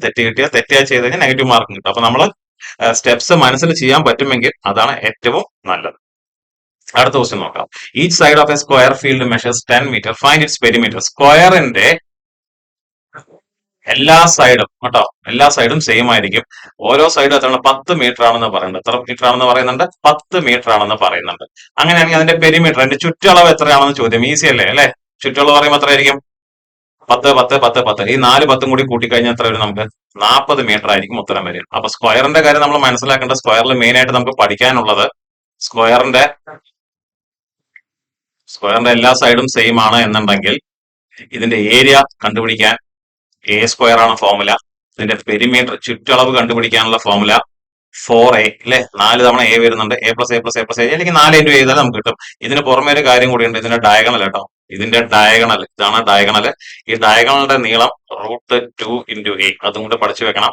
ഡയഗണലിന്റെ ഫോർമുല √2 × A കേട്ടോ. √2 മാത്രമേ ഉള്ളൂ. √2 × A ചെയ്ത് കഴിഞ്ഞാൽ നമുക്ക് ഇതിന്റെ ഡയഗണലിന്റെ വാല്യൂ കിട്ടും. അപ്പൊ ഇവിടെ എന്തായിരിക്കും ആൻസർ? എന്തായിരിക്കും? 40 മീറ്റർ. ഓക്കെ, പെരിമീറ്റർ എത്രയായിരിക്കും? 40 മീറ്റർ. ഓക്കെ, ഇനി find the cube root of 2197. Cube root കണ്ടുപിടിക്കാനാണ് പറയുന്നത്. നിങ്ങളൊരു കാര്യം ശ്രദ്ധിക്കേണ്ടത് എന്താ വെച്ച് കഴിഞ്ഞാൽ ഈ 2197 എന്ന് പറഞ്ഞ ഇപ്പൊ നമുക്ക് വലിയ വലിയ നമ്പർ ആണ് അല്ലെ, ഇതിന്റെ ക്യൂബ് റൂട്ട് ആണ് കണ്ടുപിടിക്കുക. അതായത് ഒരു നമ്പറെ 3 തവണ മൾട്ടിപ്ലൈ ചെയ്യണം. ഇപ്പൊ എ ആണെങ്കിൽ എ ഇൻറ്റു എ ആണ് നമുക്കറിയാം എ ക്യൂബ് വരിക അല്ലെ. അപ്പൊ ഇതിൽ നമുക്ക് ഇപ്പോ സാധാരണ ഗതിയിൽ നമ്മൾ അങ്ങനെ ചെയ്യാം, സ്ക്വയർ റൂട്ട് ഒക്കെ കാണാൻ. ഇപ്പൊ 2197 വെച്ചിട്ട് നമ്മൾ പ്രൈം നമ്പർ 2 പോവോ നോക്കും, പോയില്ലെങ്കിൽ എന്ത് ചെയ്യും 3 പോവോ നോക്കും, പോയില്ലെങ്കിൽ എന്താണ് 5 പോവോ നോക്കും. അങ്ങനെ പോയി ചെയ്തിട്ട് അങ്ങനെയാണ് ക്യൂബ് റൂട്ട് കണ്ടുപിടിക്കുക. പക്ഷെ ഇതിൽ നമുക്ക് അങ്ങനെ ചെയ്ത് കഴിഞ്ഞാൽ ചിലപ്പോൾ കിട്ടിയെന്ന് വരില്ല. ഇതിൽ ചെയ്യേണ്ട കാര്യം എന്താ വെച്ച് കഴിഞ്ഞാൽ ഈ സംഖ്യകളുടെ ഇപ്പൊ 11 ആണെങ്കിൽ 11 ഇൻറ്റു 11 ആണ് വരിക അല്ലെ. ഇതിന്റെയൊക്കെ അവസാനത്തെ ഡിജിറ്റ് എടുക്കുക. എന്തായിരിക്കും? 1 അല്ലെ. 11ന്റെ എത്ര വരിക? 1 1 1. അവസാന ഡിജിറ്റ് 1 അവസാനം എന്തായിരിക്കണം? 1 വരണം. അവസാനം എത്ര വരണം? 1 വരണം. ഇവിടെ 2 1 9 7 1 അവസാനം എന്താണ്? 7 ആണോ ഉള്ളത്. അപ്പൊ അതല്ല. ഓക്കെ, ഇനി 13ന്റെ എടുക്കാം. 13 ഇൻറ്റു 13 ചെയ്യുന്ന സമയത്ത് 3 ഇൻറ്റു 3 നമുക്കറിയാം 9 ആണ്. 9 ഇൻറ്റു 3 എത്ര വരിക? 27 ആണ്. എത്ര വരിക? 27. അങ്ങനെയാണെങ്കിൽ അവസാനത്തെ സംഖ്യ 7 ആയിരിക്കും.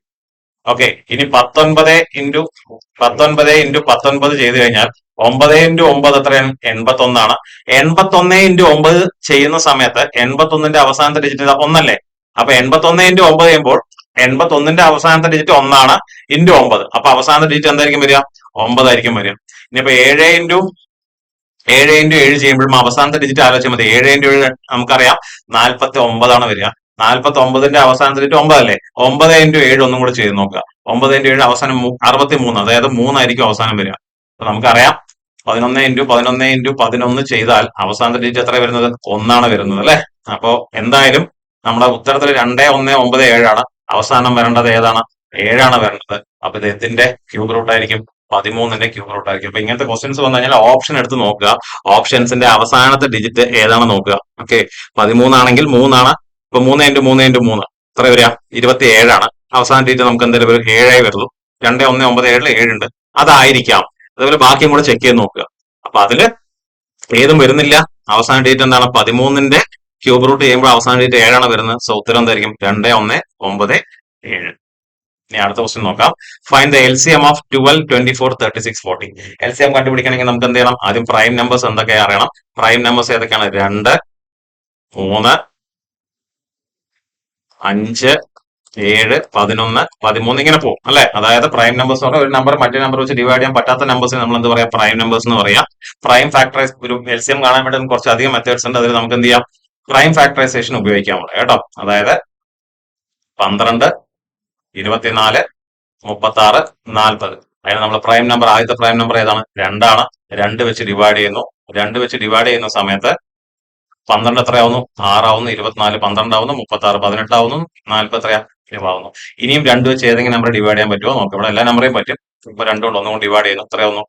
3 6 9 10. ഇനി ഏതെങ്കിലും നമ്പർ 2 വെച്ച് ഡിവൈഡ് ചെയ്യാൻ പറ്റും? പറ്റും. 6നെയും പറ്റും 10നെയും പറ്റും. അപ്പൊ ഒന്നുകൂടെ നമ്മൾ 2 വെച്ച് ഡിവൈഡ് ചെയ്യുന്നു. 3 ചെയ്യാൻ പറ്റാത്തതിന് താഴേക്ക് ഇറക്കി എഴുതി കേട്ടോ. 6 എത്രയാവും? 3 ആവും. 9 ഡിവൈഡ് ചെയ്യാൻ പറ്റില്ല. 9 10 എത്രയാവും? 5 ആവും. ഇനിയും 2 വെച്ച് ഏതെങ്കിലും ഡിവൈഡ് ചെയ്യാൻ പറ്റുമോ നോക്കാം. ഏതിനെയും 2 വെച്ച് നമുക്ക് ഡിവൈഡ് ചെയ്യാൻ പറ്റില്ല. അപ്പോ ഇതിന്റെ കഴിയും. ഇനി അടുത്ത 3ലോട്ട് പോവാം. 3 വെച്ച് ഡിവൈഡ് ചെയ്യുമ്പോൾ എത്ര ആയിരിക്കും? 3 1 ആവും. ഇത് 1 ആവും. 9 3 ആവും. 5നെ ഡിവൈഡ് ചെയ്യാൻ പറ്റില്ല. താഴേക്ക് ഇറക്കി എഴുതി. ഇനിയും 3 വെച്ച് ഏതെങ്കിലും നമ്പർ ഡിവൈഡ് ചെയ്യാൻ പറ്റുമോ നോക്കുക. പറ്റും അല്ലെ. ഈ 3നെ പറ്റും. 3 വെച്ച് ഡിവൈഡ് ചെയ്യുന്നു. 1 1 3 ഡിവൈഡ് ചെയ്യുമ്പോൾ 1 ആവും. ബാക്കി 5. ഇനി 1 5 മാത്രമേ ഉള്ളൂ. 5 കൊണ്ട് ഒരിക്കൽ കൂടെ ഡിവൈഡ് ചെയ്യുന്നു. 1. സോ LCM എന്തായിരിക്കും? LCM 2 into 2. ഇതെല്ലാം കൂടെ മൾട്ടിപ്ലൈ ചെയ്ത് കഴിഞ്ഞാൽ നമുക്ക് LCM കിട്ടും കേട്ടോ. എല്ലാം കൂടെ മൾട്ടിപ്ലൈ ചെയ്യാൻ പോകണം. 2 into 2 into 2 into 3 into 3 into 5. 2 into 2 4 4 2 8 8 into 3 24 24 into 3 24 into 3 72 ആണ് വരിക. 72 ഇൻറ്റു 5 കേട്ടോ. 72 ഇൻറ്റു 5 72 ഇൻറ്റു 10 720 ആണ്. 72 ഇൻറ്റു 10 720 ആണ്. അപ്പൊ അതിന്റെ പകുതി ആയിരിക്കും 72 ഇൻറ്റു 5 360 ആയിരിക്കും ആൻസർ വരിക കേട്ടോ. അത്രയായിരിക്കും 360. HCFും ഇതേപോലെ കാണാനുള്ള മെത്തേഡ് ഉണ്ട്. നമ്മൾ ഓൾറെഡി ക്ലാസ്സിൽ എടുത്തിട്ടുണ്ടായിരുന്നു. HCF കാണാൻ നമുക്ക് 2 3 മെത്തേഡ്സ് ഉണ്ട് HCF കാണാൻ വേണ്ടിയുള്ളത്. അപ്പൊ ഏറ്റവും ഈസി ആയിട്ടുള്ള മെത്തേഡ് നമുക്ക് ഉപയോഗിക്കാം. അതിൻ്റെതായിട്ടുള്ള ക്വസ്റ്റ്യൻ വരുമ്പോൾ നമുക്ക് ചെയ്ത് നോക്കാം കേട്ടോ. ഇനി അടുത്തത് 48ാമത്തെ question. Find the value of 249 square minus 248 square. ഇത് ഫോർമുലയാണ്. അതായത് A square minus B square ആണെങ്കിൽ ഫോർമുല എന്തായിരിക്കും? A plus B into A minus B. ഇവിടെ എന്റെയും ബിന്റെയും സ്ഥാനത്ത് നമ്പേഴ്സ് ഏതൊക്കെയാണ്? 249ഉം 248ഉം. സോ 249 സ്ക്വയർ മൈനസ് 248 സ്ക്വയർ ആണെങ്കിൽ നമ്മൾ എന്ത് ചെയ്യണം? 249 പ്ലസ് 248 ഇൻറ്റു 249 മൈനസ് 248. ഇത് രണ്ടും കൂടി കൂട്ടി നോക്കാം കേട്ടോ. 250ഉം 250 എത്രയാണ്? 500 നമുക്കറിയാം. പക്ഷെ ഇതിൽ 1 കുറവുണ്ട്, ഇതിൽ 2 കുറവുണ്ട്. അപ്പൊ 500 3 കുറയ്ക്കണം. 500 3 കുറച്ച് എത്രയായിരിക്കും? 497. ഓക്കെ, ഇൻറ്റു ഇത് രണ്ടും കൂടെ മനസ്സിലാകുമ്പോൾ 1 ആണ് വരുന്നത്. സോ ഉത്തരം എന്തായിരിക്കും? 497. 4 അപ്പൊ A square minus B square എന്നുള്ള ഫോർമുലയിലേക്കാണ് നമ്മൾ ഈ നമ്പേഴ്സിനെ കൊണ്ടുപോകേണ്ടത്. A square minus B square എന്താണ്? A plus B into A minus B. 49ാമത്തെ ക്വസ്റ്റ്യൻ നോക്കാം. Ram bought a cycle for rupees 1500 for 1500 and sold it for rupees 1000. 1500 രൂപയ്ക്ക് റാം ഒരു സൈക്കിൾ വാങ്ങുന്നു, 1000 രൂപയ്ക്ക് വിൽക്കുന്നു.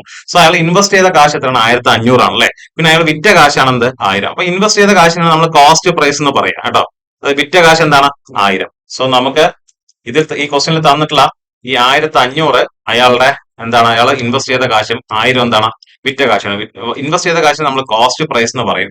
വിൽക്കുന്ന കാശിന് നമ്മൾ എന്താ പറയാ? സെല്ലിംഗ് പ്രൈസ് എന്ന് പറയും. Find the percentage loss suffered by Ram. എത്ര ശതമാനമാണ് നഷ്ടം വന്നത്? Find the percentage of loss suffered by. Loss ആണെന്നുണ്ടെങ്കിൽ ലോസ് കാണാൻ പെർസെന്റേജ് ലോസ് കാണാനുള്ള formula loss by cost price into 100 ആണ്. ഇപ്പൊ ലാഭമാണെങ്കിൽ പ്രോഫിറ്റ് ആണെങ്കിൽ കാണാനുള്ള ഫോർമുല പ്രോഫിറ്റ് ലാഭത്തിലാണെങ്കിൽ ലാഭം ഡിവൈഡഡ് ബൈ അതിന്റെ ഇൻവെസ്റ്റ് ചെയ്ത കാശ് അല്ലെങ്കിൽ ഒറിജിനൽ വില ഇൻറ്റു 100. ഇവിടെ എന്താണ്? ഇൻവെസ്റ്റ് ചെയ്ത കാശ് എത്രയാണ്? 1500 ആണ്. 1000 രൂപയ്ക്കാണ് വിൽക്കുന്നത്. അപ്പൊ 500 രൂപ നഷ്ടത്തിലാണ് വിൽക്കുന്നത് അല്ലെ. അപ്പൊ നമുക്ക് ലോസ് ആണ് ഉള്ളത്. ലോസിന്റെ പെർസെന്റേജ് കാണണം. നഷ്ടം എത്രയാണ്? 500 ആണ് നഷ്ടം. കോസ്റ്റ് പ്രൈസ് എത്രയാണ്? 1500 അല്ലെ. എത്രയാണ്? 1500. 1500 into 100. Okay, loss by positive price increase. 500 1500 3 തവണ പോകും. നമുക്ക് ഉത്തരം എന്താണ്? 100 3 താഴെയാണ്. 100/3. ഓക്കെ, 100/3 എപ്പോഴും 33.3333% ഇങ്ങനെ പോയിക്കൊണ്ടിരിക്കും. അപ്പൊ 33.33% ആൻസർ. ഓക്കെ, അപ്പൊ നമുക്ക് ഒരു കാര്യം മനസ്സിലാക്കേണ്ടത് 100/2 ചെയ്ത് കഴിഞ്ഞാൽ നമുക്ക് 50 വരും. 100/4 ചെയ്ത് കഴിഞ്ഞാൽ നമുക്ക് എത്ര വരിക? 25 വരും. 100/3 ചെയ്ത് കഴിഞ്ഞാൽ നമുക്ക് 33 1/3 അല്ലെങ്കിൽ 33.333% എന്ന് പോകും. ഇതെല്ലാം നമ്മൾ കുറച്ച് അറിഞ്ഞിരിക്കണം. ഇതേപോലെ തന്നെയാണ് 100 ഇൻറ്റു 2/3 ചെയ്ത് 100/3 ഇൻറ്റു 2 ഇത് ചെയ്ത് കഴിഞ്ഞാൽ നമുക്ക് കിട്ടുന്നത് 66 2/3 ആയിരിക്കും. അപ്പൊ ഇതെല്ലാം നമ്മൾ പഠിച്ചു വെക്കുക കേട്ടോ. അപ്പൊ 100/3 ഞാൻ ഡിവൈഡ് ചെയ്യാൻ നിൽക്കരുത്. 100/3 ആണെങ്കിൽ 33.33% അല്ലെങ്കിൽ 33 1/3 എന്ന് എഴുതാം. ഓക്കെ, 100/3 ഇൻറ്റു 2 അതെ 100ന്റെ 2 ഭാഗം 2 ഭാഗം എത്രയാണ്? 66 2/3. 100/3 പറഞ്ഞാൽ 100ന്റെ 1/3 ഭാഗം ഭാഗത്താണ് 33 1/3. 100ല് 4 ഭാഗം എത്രയാണ്? 25. 100ല് 2 ഭാഗം എത്രയാണ്? 50. ഇതെല്ലാം നമ്മൾ അറിഞ്ഞു വെക്കുക. അപ്പൊ പ്രോഫിറ്റിന്റെ ഇക്വേഷൻ പ്രോഫിറ്റിന്റെ പെർസെന്റേജ് ഓഫ് പ്രോഫിറ്റ് അല്ലെങ്കിൽ പെർസെന്റേജ് ഓഫ് ലോസിന്റെ ഫോർമുലാസ് പഠിച്ചു വെക്കുക. Loss by cost price into 100. Profit ആണെങ്കിൽ അതിന്റെ ശതമാനം കാണുന്നത് profit divided by cost price into 100. Last question നോക്കാം.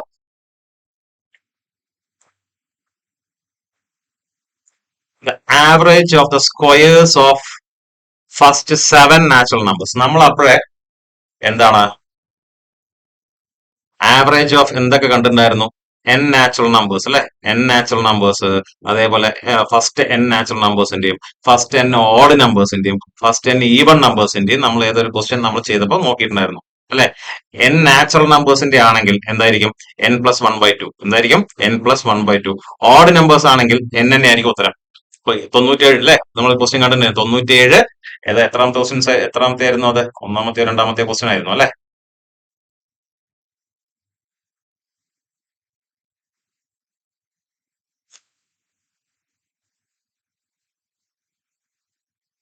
ഇതാ 39ാമത്തെ ക്വസ്റ്റ്യൻ കേട്ടോ. മാത്സിലെ 4ാമത്തെ ക്വസ്റ്റ്യൻ എന്തായിരുന്നു? Average n natural numbers. വെറും 1 2 3 4 പറഞ്ഞിട്ട് നമ്മളത് 97 നാച്ചുറൽ നമ്പറിന്റെ 97 നാച്ചുറൽ നമ്പേഴ്സിന്റെ ആവറേജ് നമ്മൾ n+1/2 ചെയ്യും അല്ലെ. അത് ഓഡ് നമ്പേഴ്സ് ആണെങ്കിൽ അത് തന്നെ ആയിരിക്കും ഉത്തരം. 97 ആദ്യമുള്ള 97 ഓഡ് നമ്പേഴ്സിന്റെ ആവറേജ് n തന്നെ ആയിരിക്കും. ഇനിയിപ്പോ അഥവാ ഈവൺ നമ്പേഴ്സിന്റെ ചോദിക്കുകയാണെങ്കിൽ അതിലൂടെ ഒന്നുകൂടി കൂട്ടും. n+1 അത് 97 ഈവൺ നമ്പേഴ്സിന്റെ വെച്ചപ്പോൾ ഉത്തരം തരുന്നു 98 ആയിട്ട് നമുക്ക് എഴുതാം. പക്ഷെ ഇവിടെ നോക്ക് സ്ക്വയേഴ്സിന്റെ ആണ് ചോദിക്കുന്നത് കേട്ടോ. The average of the squares of first 7 natural numbers. ആദ്യത്തെ 7 നാച്ചുറൽ നമ്പേഴ്സിന്റെ സ്ക്വയേഴ്സിന്റെ ആവറേജ്. അതായത് ഇപ്പൊ 1 square, 2 square, 3 square, 4 square, 5 square, 6 square, ഇങ്ങനെ അപ് ടു n സ്ക്വയർ. ഇതിന്റെ ആവറേജ് ചോദിച്ചു കഴിഞ്ഞാൽ ഉപയോഗിക്കേണ്ട formula average equal to n+1 into 2n plus 1 by 6. n+1 into 2n plus 1 by 6. Not ചെയ്ത് വെച്ചോളൂ. n+1 into 2n plus 1 divided by 6. ഇതിൽ എത്രണ്ണത്തിന്റെ ചോദിക്കണത്? ഇവിടെ 7 എണ്ണത്തിന്റെ ചോദിക്കണം അല്ലെ? എത്രണ്ണത്തിനാണ്?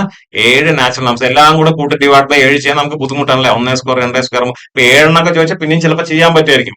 മറിച്ച് ഒരു 25 അല്ലെങ്കിൽ 26 എണ്ണത്തിന്റെ, ആദ്യം മുതൽ 26 എണ്ണത്തിന്റെ എന്താണ് സ്ക്വയേഴ്സിന്റെ ആവറേജ് ചോദിച്ചു കഴിഞ്ഞാൽ നേരെ ഫോർമുല ഉപയോഗിക്കണം. n+1 into 2n plus 1 by 6. നമുക്ക് നോക്കാം. ഇവിടെ n എത്രയാണ്? n 7 ആണ് അല്ലെ? 7 എണ്ണത്തിന്റെ ചോദിക്കണം. n എത്രയാണ്? 7 ആണ്. അപ്പൊ n+1 ആകുമ്പോൾ 7 + 1 എത്രയാണ്? 7 + 1 8 ആണ് വരിക. ഇൻറ്റു 2n plus 1 2 into 7 എത്രയാണ്? 14. 14 plus 1 15 divided by 6. 8 into 15 by 6 ആയിരുന്നു ആവറേജ് കിട്ടും. നോക്കാം. 2 വെച്ച് കട്ട് ചെയ്യാം.